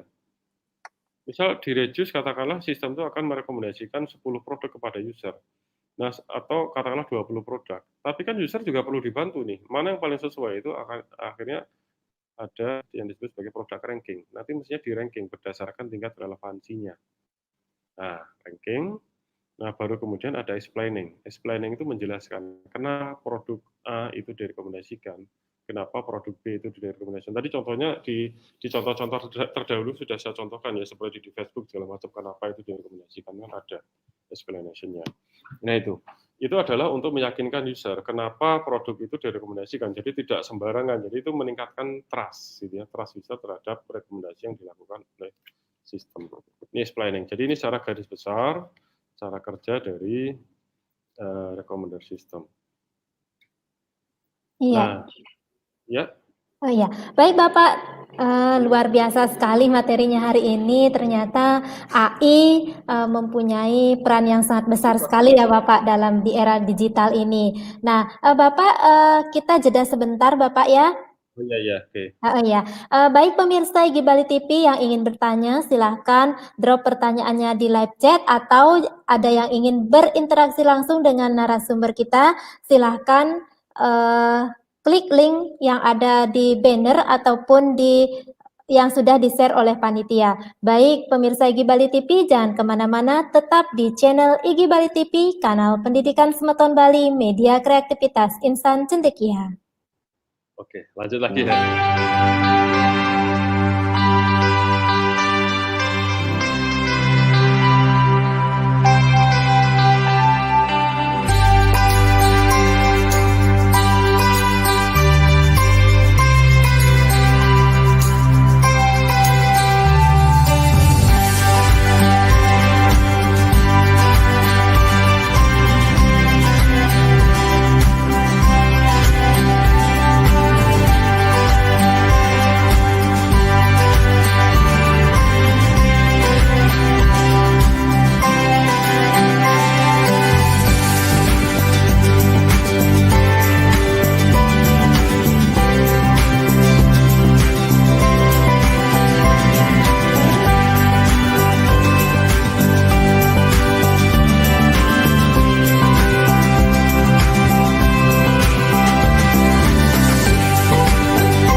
Baik, pemirsa Igi Bali TV, terima kasih masih tetap setia di channel Igi Bali TV untuk mengikuti webinar Om to One Month with Telkom University.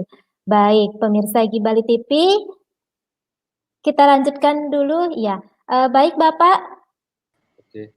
Ya. Oh iya, ya. Nah, ya, Bapak ini ada peserta yang ingin berinteraksi langsung. Ya. Sebentar, Jadi ini sesi ada. tanya jawab. Berarti yang tadi sudah selesai ya? Atau Belum Bapak, nanti bisa dilanjutkan lagi setelah ini ya. ya. Oh, bagaimana? Oh ya, baik Bapak, karena mungkin ada gangguan sinyal, sudah keluar lagi dari room, kita lanjutkan sharing materinya Bapak. Silakan Bapak.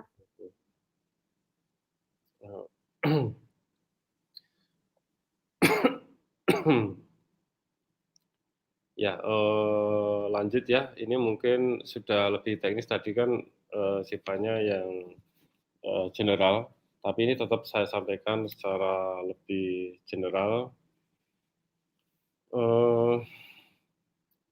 Sebenarnya mungkin kalau di dalam tingkatan sampai SMA mungkin belum sampai ya, tapi paling tidak Bapak Ibu mungkin bisa paham tentang secara garis besar cara kerja AI ini, dalam hal ini adalah rekomendasi sistem itu bagaimana gitu dalam merekomendasikan. Ini seperti halnya kalau mungkin Bapak Ibu kurius gitu ya terhadap gimana sih cara kerja YouTube itu ya, kenapa dia bisa merekomendasikan dari information overload, banyak sekali video yang ada di dalam YouTube itu gimana dia cara merekomendasikan yang sesuai dengan kita. Nah ini gambarannya saja ya Bapak Ibu ya. Mungkin kemarin sudah mendapatkan bekal bagaimana pemrograman Python segala macam, machine learning gitu ya. Nah ini ya, tapi memang ini kompleks ya, Bapak Ibu tidak harus menguasai ini, paling tidak secara garis besar aja tahu apa sih yang digunakan itu, data yang digunakan oleh YouTube itu ya. Cara kerja AI itu sebenarnya di dalamnya seperti apa, walaupun secara general aja gitu ya. Jadi awalnya dari video corpus, yang ada corpus itu maksudnya adalah kumpulan data video, kumpulan data, corpus itu kumpulan data ya. Video corpus berarti kumpulan data video yang millions gitu ya, jutaan.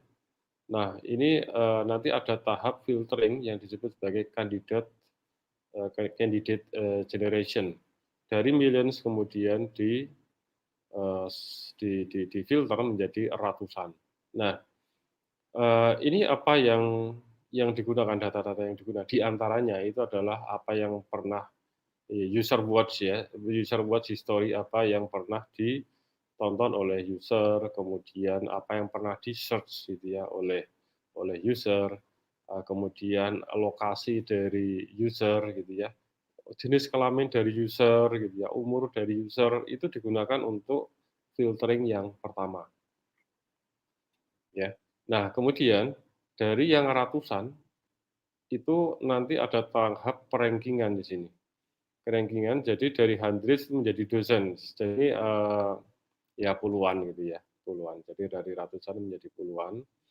Nah, di sini yang dimanfaatkan datanya adalah user language, yang bahasa yang kita gunakan apa itu juga data yang digunakan. How many videos that use watch, ini maksudnya adalah berapa banyak video yang user watch untuk suatu channel tertentu. Jadi yang dilihat, ditonton oleh user untuk suatu channel gitu ya. Kemudian kapan terakhir kali user itu menonton video untuk suatu topik tertentu, apa video yang pernah user like, itu nanti ada di sini. Goal-nya, tujuannya adalah apa tuh namanya, YouTube itu goal-nya adalah untuk memprediksi apa tuh expected watch time. Jadi watch time itu apa tuh lama waktu menonton dari user tersebut. Jadi goal-nya itu adalah bukan hanya mencari video-video yang nanti kita suka, tetapi adalah yang diprediksi itu akan ditonton full gitu. Ditonton lama. Jadi kan ada yang nonton cuma separuh gitu ya, ada yang ditonton lama gitu ya, atau full gitu. Jadi yang dia akan melakukan perankingan dari mulai yang akan diprediksi itu adalah mulai yang ditonton lama. Ditonton lama. Jadi dia nggak cuma hanya untuk memprediksi yang disenangi oleh kita, tetapi adalah yang kira-kira kita tonton dengan full. Nah, seperti itu. Ini metodenya ada namanya matrix factorization untuk tahap pertama. Yang kedua itu logistic regression. Mungkin logistic regression kemarin sudah diajarkan oleh pemateri sebelumnya ya, gimana gitu. Nah, oke. Ada juga other candidate source, jadi sumber-sumber kandidat yang lain itu seperti hanya yang populer biasanya. Ini adalah video-video yang populer. Jadi di sini itu adalah yang sesuai dengan kita, dari history-history yang ada di kita, tapi ditambahkan yang sedang populer atau yang memang itu menurut YouTube itu harus ditekankan. Seperti berita-berita tentang COVID, walaupun kita nggak tertarik berita tentang COVID, tapi itu kan sifatnya mandatori, itu untuk edukasi ke user, ya itu biasanya direkomendasikan juga. Atau yang lagi tren sekarang tentang politik, misalnya, itu biasanya direkomendasikan juga. Nah, gitu ya, di samping yang memang sesuai dengan kita. Nah, itu contoh cara kerja. Nah, kemudian ini yang pernah saya kembangkan. Ini aplikasi yang pernah saya kembangkan. Ini kalau Bapak Ibu buka pikniklah.com. Ini yang pernah saya buat. Tentunya saya punya tim juga. Tim, ada dosen dan mahasiswa. Nah, ini sebenarnya diinspirasi itu waktu saya piknik ke Bali beserta anak istri. Tahun 2016 atau 2017, saya agak lupa. Jadi 2016 sepertinya. Saya beserta anak istri ke Bali, saya pengen piknik di situ selama 3 hari. Atau 4 hari, saya lupa. Nah, saya nggak tahu, saya harus piknik kemana dulu gitu. Walaupun saya pernah ke Bali beberapa kali, tapi saya nggak pernah untuk beberapa hari gitu ya piknik. Saya pengen bahwa dalam waktu 3 hari itu saya dapat mengunjungi tempat-tempat wisata di Bali itu secara optimal. Saya belum menemukan ada aplikasi yang bisa seperti itu. Akhirnya saya waktu itu hanya nelpon sama teman saya yang Bali, enaknya saya hari pertama kemana, hari kedua kemana, hari ketiga kemana gitu. Agar nanti perjalanan saya itu efektif dan efisien. Nah, saya berpikir seandainya ada aplikasi yang bisa seperti itu alangkah bagusnya gitu, sangat menolong. biasanya kalau orang pengen piknik itu kan kalau ke suatu tempat yang belum tahu, itu kan berarti nyewa agen biro wisata gitu, itu tentunya mahal kan, atau kita pakai guide tour. Nah, kalau kita punya bisa ditolong oleh aplikasi, nah ini kan aplikasi dalam hal ini ada recommender system ya. Nah, ini tentu sangat sangat menolong. Nah, ini Bapak Ibu bisa buka pikniklah.com, www.pikniklah.com ini yang saya buat. Jadi ini untuk wilayah Bandung Raya ya. Ini ada tempat-tempat wisatanya, kemudian nanti, dapat meng-customize dari rute wisata yang kita inginkan, apakah kita pengen sebanyak mungkin tempat wisata yang kita lihat, nah kalau iya berarti satu gitu ya, kalau nol berarti kita nggak peduli tentang ini gitu ya.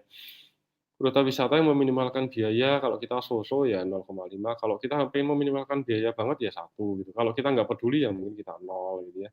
Ingin destinasi wisata yang populer, kita populer atau enggak, kalau ya agak-agak populer misal 0,8, nah ini bisa di-customize. Kemudian oh ya tadi sebelumnya ini adalah, kita memilih tempat wisata yang pengen kita kunjungi berdasarkan penjelasan di sini, terus kemudian kita pilih yang ini, terus kita pilih juga hotelnya kita nginep di mana, nah nanti otomatis akan merekomendasikan langsung jadwal wisatanya di sini. Jadi jam 8 itu mulai berangkat dari ini hotel yang kita pilih, terus nanti langsung ke sini. Jam 8.48 ini perjalanannya karena ini sudah integrasi dengan Google Map. Ini sesuai dengan kemacetan ya, kemacetan menurut Google Map. Jadi nanti perjalanannya dari sini ke sini itu butuh 48 menit. Nah, ini biasanya orang-orang, di vihara ini, di Pasana Graha itu sekian jam gitu ya. Ini juga berdasarkan data yang ada di Google juga. Nah, ini, nanti di sini terus nanti jam ini berangkat, nanti menuju ke Dusun Bambu, Family Resort, dan seterusnya. Sampai nanti kembali lagi ke hotel. Nah, ini kembali lagi ke hotel. Nah, ini rutenya. Ini untuk hari pertama ya, ini hari pertama. Nanti hari kedua gitu ya. Ini juga bisa diklik ini karena langsung terkonek dengan Google Map gitu ya. Nah, pakai Google Map API. Hari kedua, hari ketiga, dan seterusnya. Nah, ini contoh aplikasi. Nah, bagaimana cara bekerjanya? Nah, ini wawasan aja sih sebenarnya buat Bapak Ibu. Bahwa ini cara bekerjanya adalah di sini saya susun ada algoritma namanya keluarga swarm intelligence. Itu saya kemarin cobakan ke mahasiswa, coba kamu pakai koloni, Bkoloni, coba pakai Firefly, pakai Cooper, dan segala macam ini termasuk keluarga swarm intelligence. Itu adalah jadi algoritma gitu ya, algoritma atau program tapi yang dia berdasarkan pada koloni hewan. Jadi mencari nilai optimum itu generate-nya itu secara serentak itu, seperti cara kerja koloni hewan. Ini cara kerja semut, cara kerja di tawon itu, kunang-kunang, ini burung gitu ya, dan seterusnya. Nah, ada juga yang kita gunakan algoritma seperti genetik, algoritma, kemudian tabu shot, neural network gitu ya. Kemudian saya juga memanfaatkan Google Map API gitu ya, karena untuk, apa tuh nanti waktu tempuh, kemudian untuk map-nya juga itu Google Map API, kemudian rating data yang ada di Google untuk tempat-tempat wisata itu ya, ini dimanfaatkan. Kemudian Google Data untuk lama kunjungan wisata itu juga saya manfaatkan, karena kalau Bapak Ibu search di Google untuk tempat wisata itu ada loh data itu. Biasanya orang itu biasanya ke tempat wisata tersebut berapa lama, itu ada. Nah, itu dimanfaatkan data-data itu akhirnya untuk mengenerate tadi jadwal wisata secara otomatis. Nah, tentunya perjalanan kita menjadi lebih efisien lagi dan sesuai dengan kebutuhan kita. Nah, lagi yang saya buat yang lain, Bapak Ibu bisa buka tanyasiko.com, tapi jangan pakai www ya. Kemarin konfigurasinya lupa nggak dikasih bahwa harus www di depannya. Jadi Bapak bisa buka tanyasiko.com. Ini sebenarnya kenapa tanyasiko.com ini sebenarnya aplikasinya namanya Sikokom. Aplikasinya namanya Sikokom, jadi tanya Sikokom gitu maksudnya. Nah, ini kreatif-kreatifan itu namanya.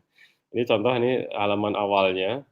Jadi dia merekomendasikan smartphone dan juga ini contoh ini rekomendasi dan fasilitas penjelasannya ya. Tapi ini masih karena masih prototype, ini kerjasama dengan Bukalapak.com. Ini masih produk-produk handphone lama sih, karena ini masih sifatnya prototype untuk percobaan. Nanti akan diupdate ini dengan produk-produk yang baru. Direkomendasikan Asus Compact ini karena ini dijelaskan gitu ya. Ini dijelaskan lagi, direkomendasikan ini dijelaskan lagi. Tapi itu nanti Bapak Ibu bisa buka coba tanya.com itu tanya si Kokom aslinya itu ada percakapan di situ. Ini adalah sebenarnya kalau tadi saya bicara tentang knowledge based recommendation system, ini bagian dari knowledge based recommendation system. Nah, lebih khusus lagi dia disebut sebagai conversational recommendation system, si Kokom ini. Jadi ada percakapan antara user dengan sistem, tetapi lewat bukan percakapan lewat suara, tetapi dengan memilih opsi-opsi jawabannya gitu ya, secara iteratif. Jadi bagaimana cara kerjanya secara singkat itu adalah user dan sistem itu bercakap-cakap, user system conversation. Kemudian di situ ada knowledge, jadi kita bekali knowledge di dalam sistem itu. Saya memanfaatkan ontologi, yang namanya ontologi. Google itu memanfaatkan ontologi juga. Jadi kalau Bapak Ibu melakukan search di Google itu sebenarnya dia sudah pakai istilahnya semantic web. Jadi dia pakai ontologi juga knowledge-nya. Nah itu seperti apa ya? Oke lah itu lebih detail lagi. Tapi intinya dia ada knowledge. Nah knowledge dibangkitkan dari export. Jadi kita mengcopy pengetahuan dari export itu ke dalam bentuk ontologi ini sebagai knowledge dari sistem. Nah nanti itu membentuk user model. Jadi dari interaksi user dengan sistem percakapan itu beserta dengan knowledge-nya itu dibentuk user model. Nah user model dari sini baru nanti masuk ke recommendation, question, kemudian explanation generation segala macam. Nah nanti kembali lagi ke user. Nah ini yang kemarin kita yang kami ini contoh yang Google Map ya. Ini Google Map itu sebenarnya kompleks di dalamnya, tapi mungkin yang bisa saya tangkap di sini bagaimana dia merekomendasikan jarak terdekat ya antara satu atau tercepat ya dari satu titik ke titik yang lain tuh kalau biasanya tuh algoritma untuk mencari shortest path ini salah ketik maaf ya, shortest path ya harusnya. Shortest path algorithm itu ada Dijkstra, ada algoritma Floyd, ada Astar dan sebagainya. Itu ada algoritma juga sebenarnya di sini. Dan ini juga manfaatnya apa yang disebut sebagai context aware recommendation system. Karena context aware itu adalah dia merekomendasikan sesuatu, tapi sesuai dengan posisi kita saat ini pada saat kita mengakses sistem. Nah, itu dan nanti dia bisa merekomendasikan kuliner, pom bensin, ATM dan sebagainya. Saya kurang tahu untuk ATM apakah sudah belum atau belum. Kalau kuliner sih sudah bisa dia. Tapi nantinya dia akan seperti itu. Dia akan merekomendasikan banyak hal. Akhirnya Google Map itu nggak cuma untuk navigasi, tapi dia rekomendasi sistem juga akhirnya nanti. Dia dapat merekomendasikan macam-macam. ATM terdekat, pom bensin terdekat, kuliner terdekat, mungkin masjid terdekat kalau di Jawa ya. Atau apalah yang mungkin biasanya dicari oleh seorang user. Karena Google itu adalah gudangnya data sebenarnya. Yang dia jual itu sebenarnya data sebenarnya. Kita kan akses gratis ya Google, tapi yang dijual kan data. Oke, kalau Zamato tadi gimana? Ya dia berdasarkan posisi dari user saat itu pada saat dia ngakses lewat HP gitu ya. Jadi position data itu dari satelit GPS, GLONASS ataupun BeiDou itu dia tangkap posisi kita di mana. Kalau misal kita ini cari yang nearest to me, jadi yang paling dekat dengan saya dan kemudian yang ratingnya tinggi ya berarti kita dia sistem itu memanfaatkan rating data, kemudian position data. Nah, nanti dia akan mencari tempat wisata yang berdasarkan posisi terdekat dengan kita, kemudian data rating yang ada di dalam yang sudah ada di dalam sistemnya sendiri. Ini Zamato ya. Nah, itu mungkin saya akan tampilkan sedikit ini video ya biar nggak ngantuk. Ini video.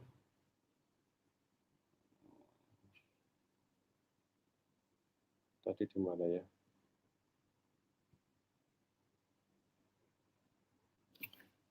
Bentar ya, saya tadi video saya nyimpannya di mana?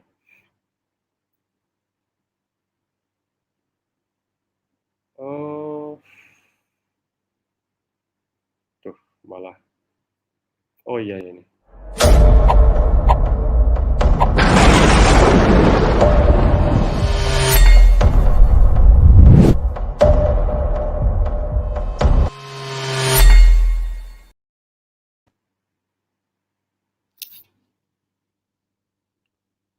Ya, kembali lagi tadi ya. Oke.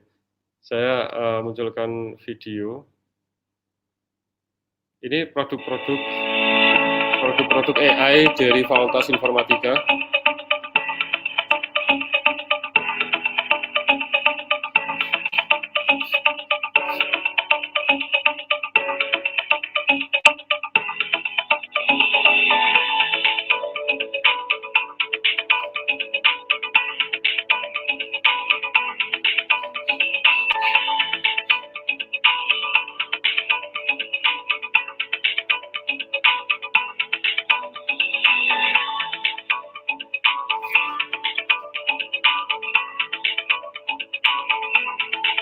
Ini buku-buku yang sudah kami buat di Fakultas Informatika dari sumber salah satu dosen aja sih sebenarnya.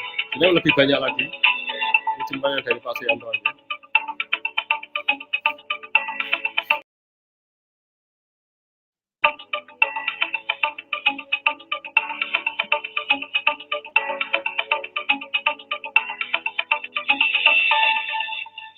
Ini yang buatan saya tadi, penila.com.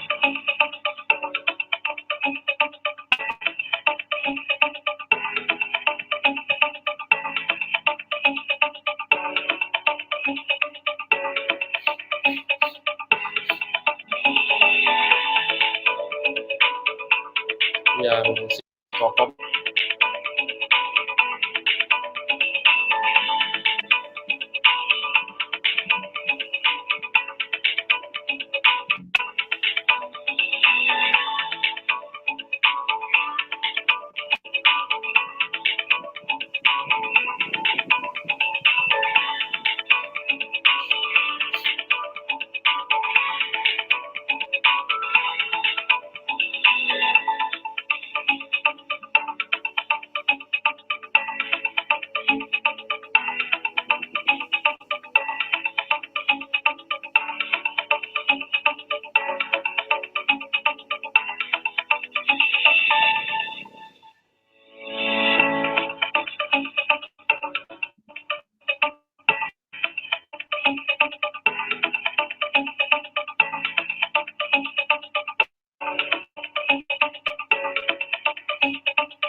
Baik, terima kasih.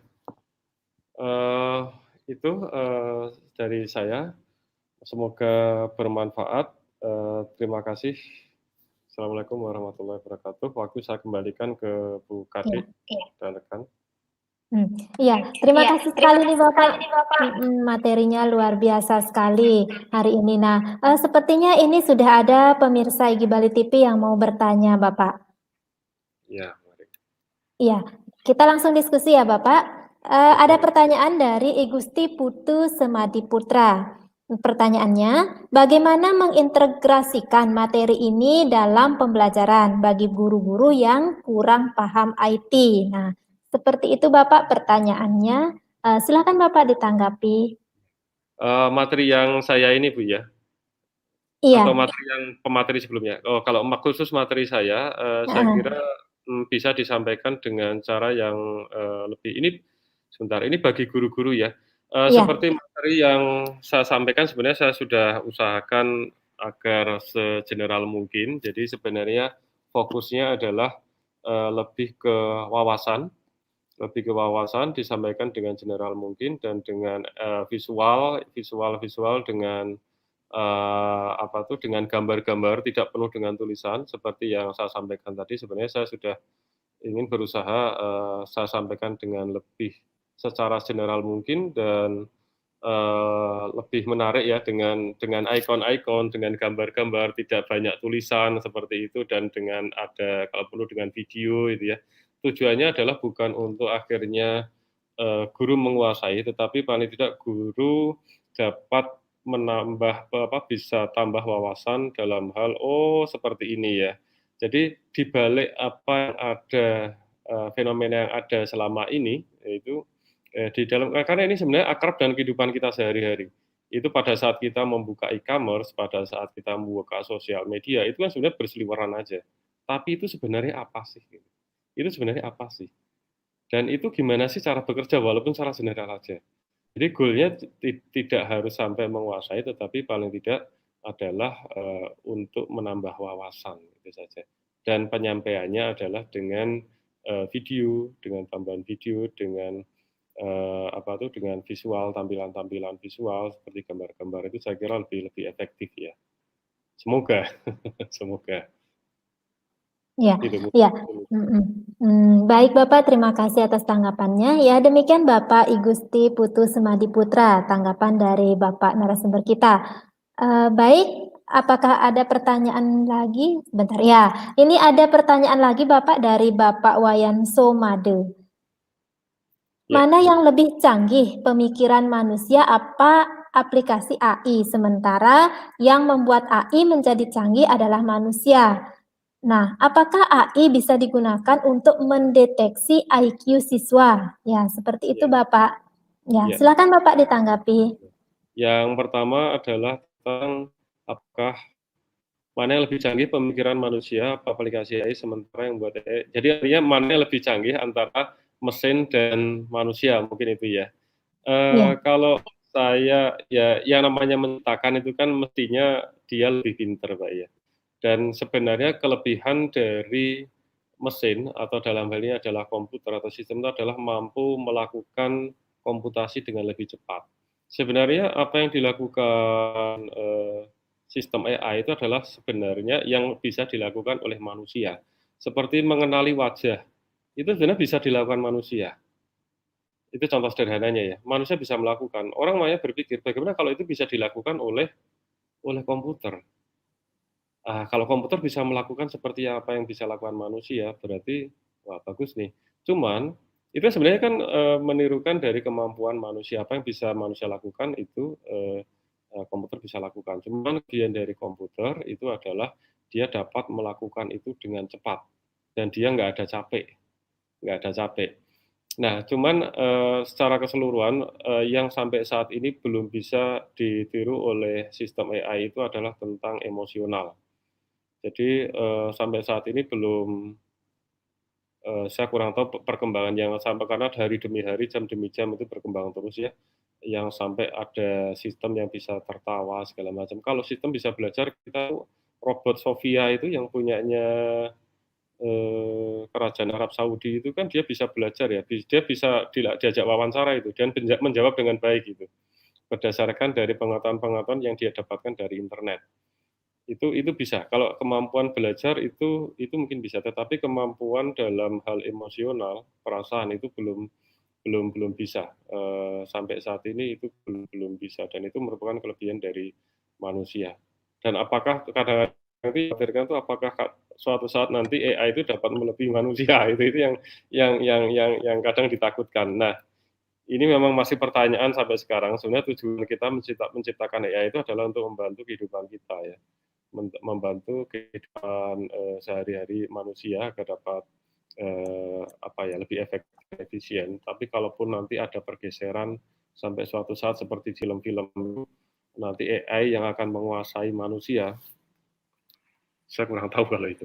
Tapi semoga sih itu tidak terjadi ya. Semoga itu tidak terjadi. Artinya kita harus terus memposisikan kita bahwa semua itu di dalam kontrol manusia. Jangan sampai nanti AI itu akan mengambil alih dunia manusia.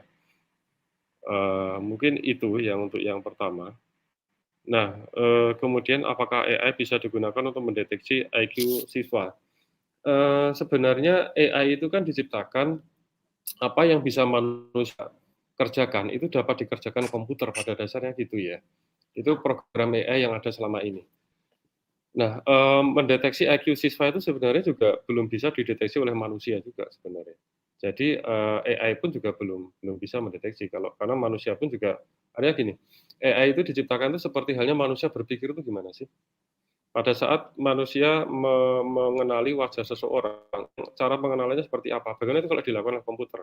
Makanya dibuatlah program. Apa yang dilakukan manusia itu harusnya bisa dilakukan komputer dong. Nah, mendeteksi IQ sebenarnya juga kita nggak bisa lakukan yang benar-benar eksak. Selama ini kita mendeteksi dengan cara tes IQ ya, tes IQ dengan pertanyaan-pertanyaan itu sebenarnya sifatnya pendekatan ya, pendekatan aja. Tapi kalau benar-benar kita mendeteksi yang manusia sendiri mendeteksi langsung screening itu sebenarnya kita nggak bisa. Sehingga komputer pun juga belum bisa dibuat untuk bisa seperti itu.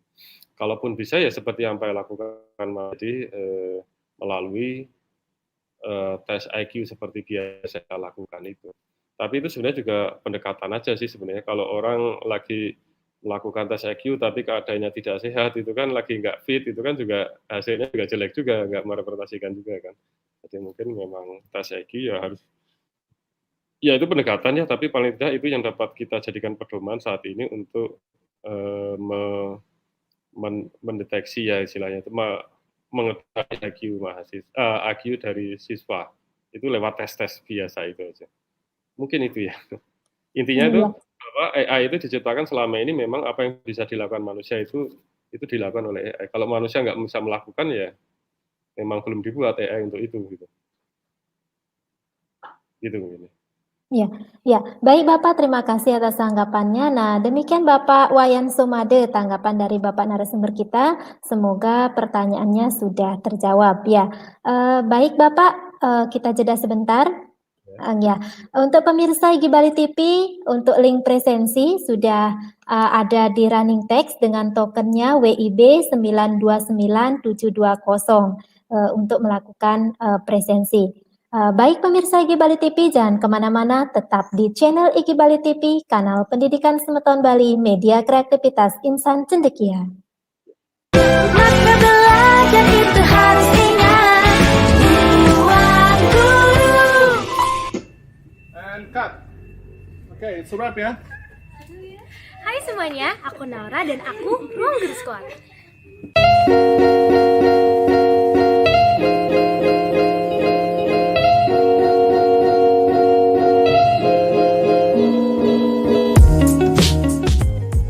Basically, aku ini tuh anaknya tuh nggak bisa diem. Aku suka banget nyanyi, nari, dan juga dunia acting. Makanya suatu hari nanti aku punya cita-cita biar bisa nyanyi di panggung Broadway. Tapi di luar semua itu, aku juga masih sekolah kok. Aku kelas 3 SMP. Aku percaya di luar semua hobi dan karir aku, pendidikan justru harus lebih bagus. Soalnya kalau misalkan semuanya bisa seimbang, kenapa enggak? Makanya aku bergabung jadi Ruang Guru Squad. Kalian semua udah tahu kan kalau Ruang Guru ini Baik, ya, terima kasih Bapak, tadi sudah sharing materinya. Barangkali ada yang mau disampaikan lagi Bapak tentang materi hari ini? Mungkin ya contohkan ini ya, website saya ya, saya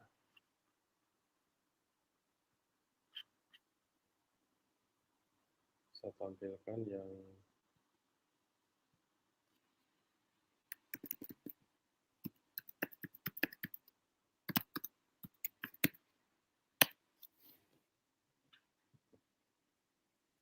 wah ini kok lemot.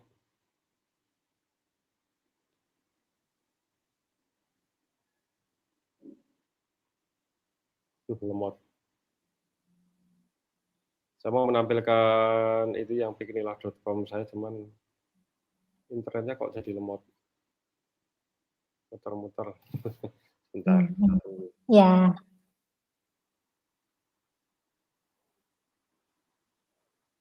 Oh, lemot. Coba yang tanya Siko ya.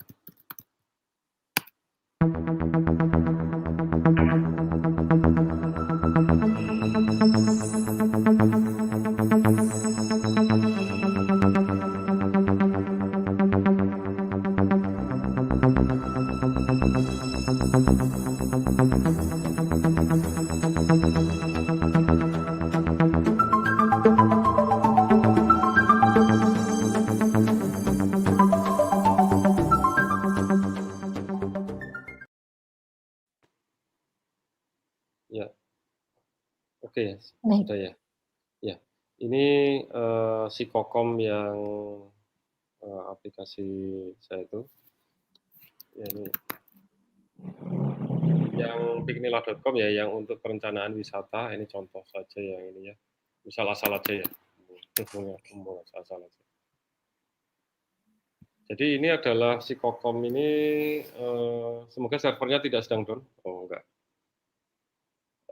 Ini adalah aplikasi untuk dia sebuah istilah conversational recommender system. Jadi conversational recommendation itu adalah recommendation sistem untuk merekomendasikan itu ya produk-produk. Dalam hal ini adalah smartphone, tapi namanya conversational itu berarti dia berbasiskan pada percakapan. Basiskan pada percakapan. Nah, ini saya produknya ini karena ngodingnya dulu tahun 2015, jadi produk-produk ini ada produk-produk di tahun 2015 sampai 2016. Ini sebenarnya masih prototype, nanti sedang dikembangkan supaya produknya dapat terupdate secara otomatis produk-produknya. Jadi ini katakanlah gini, dia akan ditanya budget berapa sampai berapa. Nah ini kalau misal kita nggak peduli budgetnya mereknya mau apapun, katakanlah gitu ya, sistem operasi mau apapun. Nah itu nanti akan ditanya, ini saya mau menggunakan itu mau untuk bermain game, koleksi foto video, aktivitas lapangan, atau untuk bekerja dengan dokumen. Pertanyaan-pertanyaan di sini adalah berbasis pada kebutuhan fungsional, jadi bukan ke fitur teknis dari smartphone. Yang ditanya itu bukan prosesor berapa, kemudian bukan resolusinya berapa, resolusi kamera berapa, dan segala macam yang teknis, tetapi adalah nanti mau digunakan untuk apa, gitu ya. Mau digunakan untuk apa. Ini ada yang sifatnya wajib. Lebih baik dipenuhi itu bonus ya, kalau dipenuhi ya syukur, enggak juga enggak apa-apa, kalau tidak diperlukan ya memang enggak diperlukan gitu ya, kebutuhan itu. Nah, oke, seperti nah ini kalau misal ternyata produk yang sesuai ini masih banyak, oke berarti ini dia akan lebih nanya lebih spesifik lagi. Tentunya ini yang sesuai dengan jawaban yang sudah kita berikan. Ya, oke, misal ini kita nggak menggunakan untuk presentasi, ini lebih baik dipenuhi aja. Kemudian fotografi, oke lah, ini wajib dipenuhi, yang lain. Oke, kita klik. Masih banyak, sehingga nanti akan ditanya yang lebih spesifik lagi. Misalnya wajib dipenuhi, oke lah, ini wajib dipenuhi semua. Kebutuhan ini. Dia akan, ini yang lebih spesifik lagi. Tapi ini nggak random ya, ini berdasarkan pada yang sebelumnya. Dan ini sudah ada disimpan di dalam knowledge, di dalam sistem. Sudah ditanamkan di dalam sistem. Nah, kalau kira-kira kebutuhan yang dimasukkan oleh user di dalamnya ini disimpan dalam user model itu sudah dirasa cukup untuk merekomendasikan, dia akan merekomendasikan, oh ternyata yang itu tadi cuma satu yang sesuai. Kalau satu ya sudah, ini contoh saya ini kebetulan cuma satu yang sesuai. Kalau satu ya sudah, tapi coba nanti saya contohkan yang lain sehingga ininya bisa lebih banyak. Nggak usah diisi namanya, nggak apa-apa. Misal gini.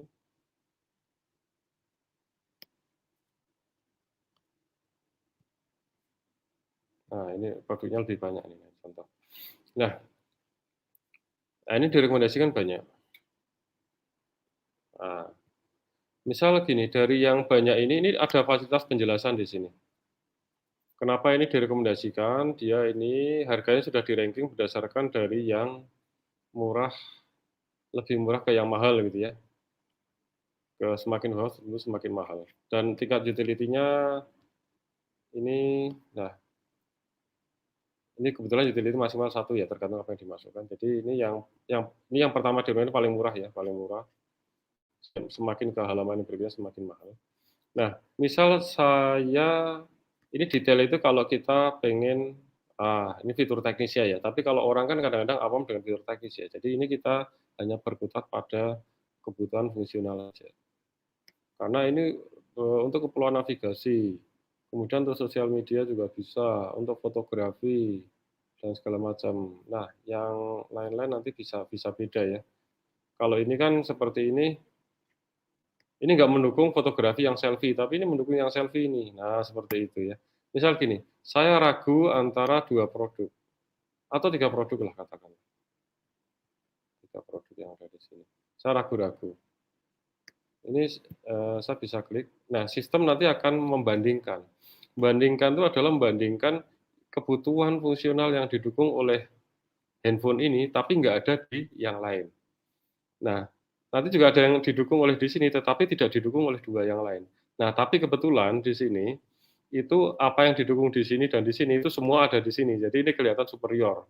Jadi ini membantu pengguna untuk memilih, produk. Ya, nanti bisa pilih produk ini. Ya, dan nanti juga masih banyak kasus yang lain lagi, cuman itu contoh saja sih sebenarnya. Nah, itu contoh rekomendasi sistem yang sifatnya konversasional. Entah ini pikniklah.com jangan-jangan servernya lagi down. Ini saya nyewa server di luar, cuman kalau lagi down, mungkin lagi down. Kayaknya lagi down di servernya sana. Bayar server nih hostingnya. Kayaknya lagi down. Ya, oke. Yang pikniklah saya nggak bisa contohkan, sepertinya lagi down. Oh.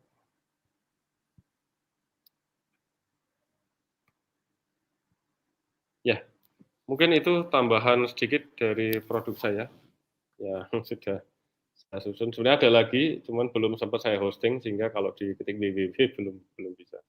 Harus di-hosting ke server. Yang baru-baru ini sedang saya kembangkan adalah chatbot, jadi yang bercakap dengan menulis seperti Telegram, jadi pakai basisnya Telegram. Jadi seperti WA gitu ya. Tapi ini kita pakai Telegram. Mungkin Bapak Ibu pernah pakai Telegram, itu jenis WA. Jadi ngetik, nanti sistem hello, bercakap-cakap gitu. Nama saya Siska atau apa misalnya sistemnya gitu ya. Kamu pengen apa? Bisa ngetik gitu ya. Nanti tuh dia menjawab lagi, oh gini-gini, produknya gini, kita ngetik lagi gitu. Sampai nanti direkomendasikan produk itu sudah ada, cuman belum sedang di-hosting di server. Di-hosting di server nanti kalau sudah di-hosting mungkin bisa diakses oleh orang-orang. Seperti sebenarnya harusnya pikniklah.com sama tanya si Kokom bisa itu. Cuman pikniklah kayaknya ini servernya lagi down nih. Kan kita servernya sewa di luar gitu. Ini kayaknya ada nggak beres ini server yang di sananya, diakses nggak bisa tadi. Nanti saya hubungi yang itu server kita udah nyewa sebenarnya. Iya. Nyewa bulan bayar. Ya. Oke. Iya. Mungkin itu. Iya. Dan Iya. mungkin ini satu hal ya, Iya. kalau nanti ya apa bedanya rekomendasi sistem itu dengan query? Kalau mungkin Bapak Ibu sudah familiar dengan istilah di informatika itu query. Query itu artinya kita mencari, misal gini, saya mencari laptop gitu, Kak. Misal kita buka bineka.com itu sebenarnya query. Saya butuh laptop yang prosesornya sekian, RAM-nya sekian, mereknya ini, langsung keluar. Itu namanya query.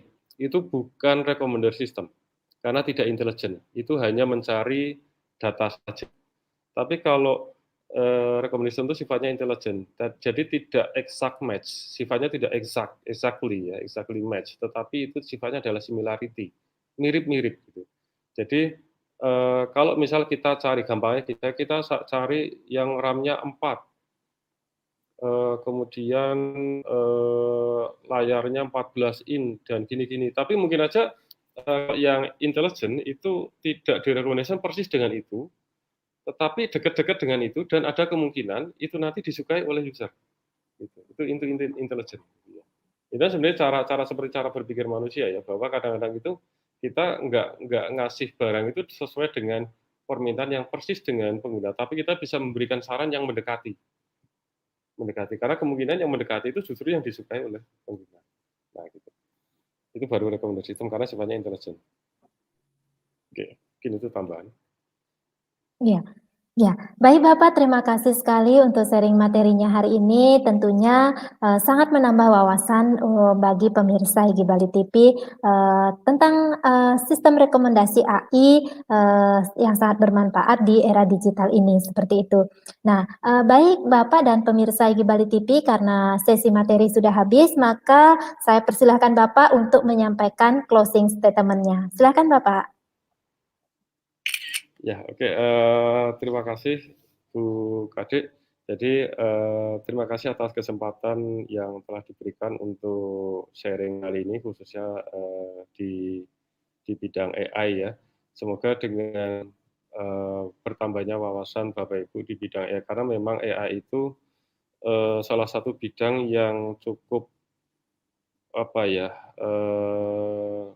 saat ini itu bisa dikatakan dominan dalam kehidupan kita sehari-hari, khususnya dalam masa era Revolution 4.0 sekarang ini.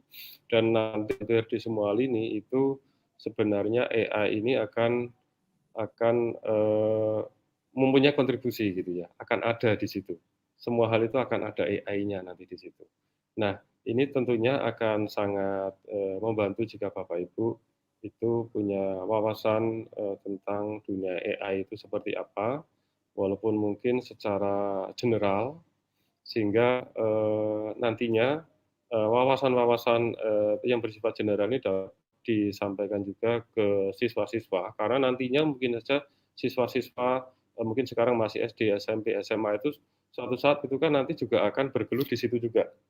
Jadi pada saat di sekolah dasar dan menengah itu sudah diberikan secara gambaran-gambaran bahwa nanti seperti ini AI itu seperti ini kehidupan sehari ini AI, bahwa kita pakai HP itu sebenarnya ada AI ini. Nah, sehingga itu dapat lebih nanti memberikan awareness bagi ini cikal bakal ini ya, masa depan kita itu kan anak-anak kita ya. Sehingga pertama bisa menambah ketertarikan anak itu nanti untuk akhirnya ikut berperan serta dalam mengembangkan ilmu pengetahuan dan teknologi khususnya di bidang AI, atau bisa juga memang dia tidak tertarik secara khusus, tetapi dia tentunya bisa lebih melek terhadap teknologi yang sedang berkembang saat ini. Mungkin itu saja Bu Kadek, semoga pertemuan kali ini dan materi ini dapat memberikan manfaat sebesar-besarnya bagi kita semua. Terima kasih. Iya, ya. Terima kasih juga Bapak sudah berkenan hadir di studio Maya IGI Bali TV untuk sharing materi hari ini. Ya, baik pemirsa IGI Bali TV, saya ingatkan kembali bagi yang belum melakukan presensi, token presensi ada di running text WIB 929720. Baik, pemirsa IGI Bali TV yang tetap semangat, terima kasih sudah mengikuti kegiatan WEB Om2 pada seri ke-9 ini dari awal sampai akhir. Semoga materi yang disampaikan atau sharing materi pada hari ini bisa bermanfaat untuk pemirsa IGI Bali TV. Tidak lupa, saya mohon maaf mewakili seluruh kerabat kerja yang bertugas, meminta maaf apabila ada hal-hal yang kurang berkenan dalam penyelenggaraan kegiatan webinar kali ini. Akhir kata, saya akhiri kegiatan webinar ini dengan menghaturkan para mesanti. Om Santi Santi Santi Om.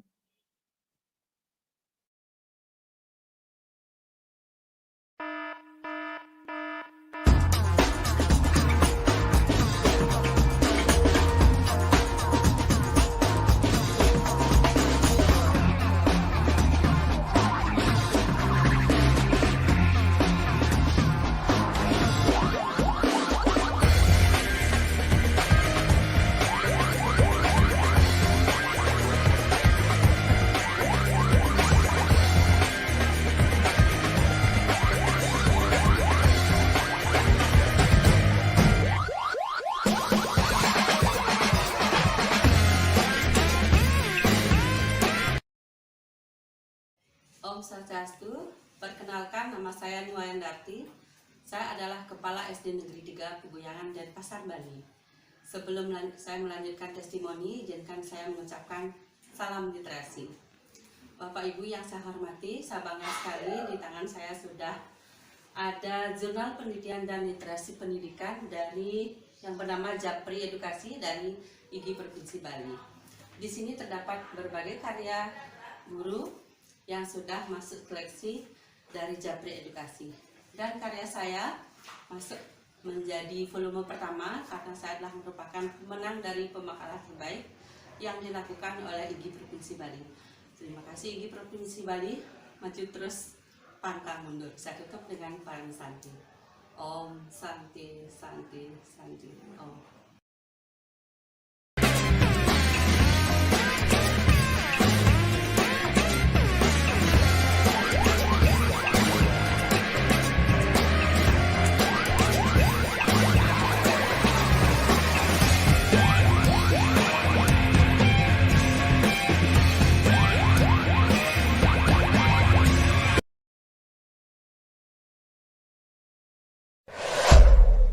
Terima kasih pemirsa IGI Bali TV yang masih tetap setia mengikuti kegiatan webinar dari awal sampai akhir. Semoga apa yang disampaikan dalam kegiatan webinar kali ini dapat bermanfaat bagi pemirsa IGI Bali TV. Kami tunggu umpan baliknya lewat kolom komentar. Jangan lupa like dan subscribe serta nyalakan lonceng untuk mendapatkan update video serta live dari kanal IGI Bali TV. Kami mengucapkan terima kasih kepada seluruh pihak yang telah mendukung terselenggaranya kegiatan webinar ini. Disdikpora Provinsi Bali, Fakultas Informatika Telkom University, STIMIK Primakara, Ruang Guru Ananta, Widya Business School, Penerbit Erlangga, Telkomsel Bali Nusra, Jurnal Ilmiah Japri Edukasi, dan IGI Bali Mart. Tidak lupa kami mohon maaf apabila ada hal-hal yang kurang berkenan dalam terselenggaranya kegiatan webinar ini. Saya mewakili seluruh kerabat kerja IGI Bali TV yang bertugas, mohon undur diri, sampai bertemu kembali dalam kegiatan webinar selanjutnya. Saya akhiri kegiatan webinar kali ini dengan menghaturkan Param Santi. Om Santi Santi Santi Om.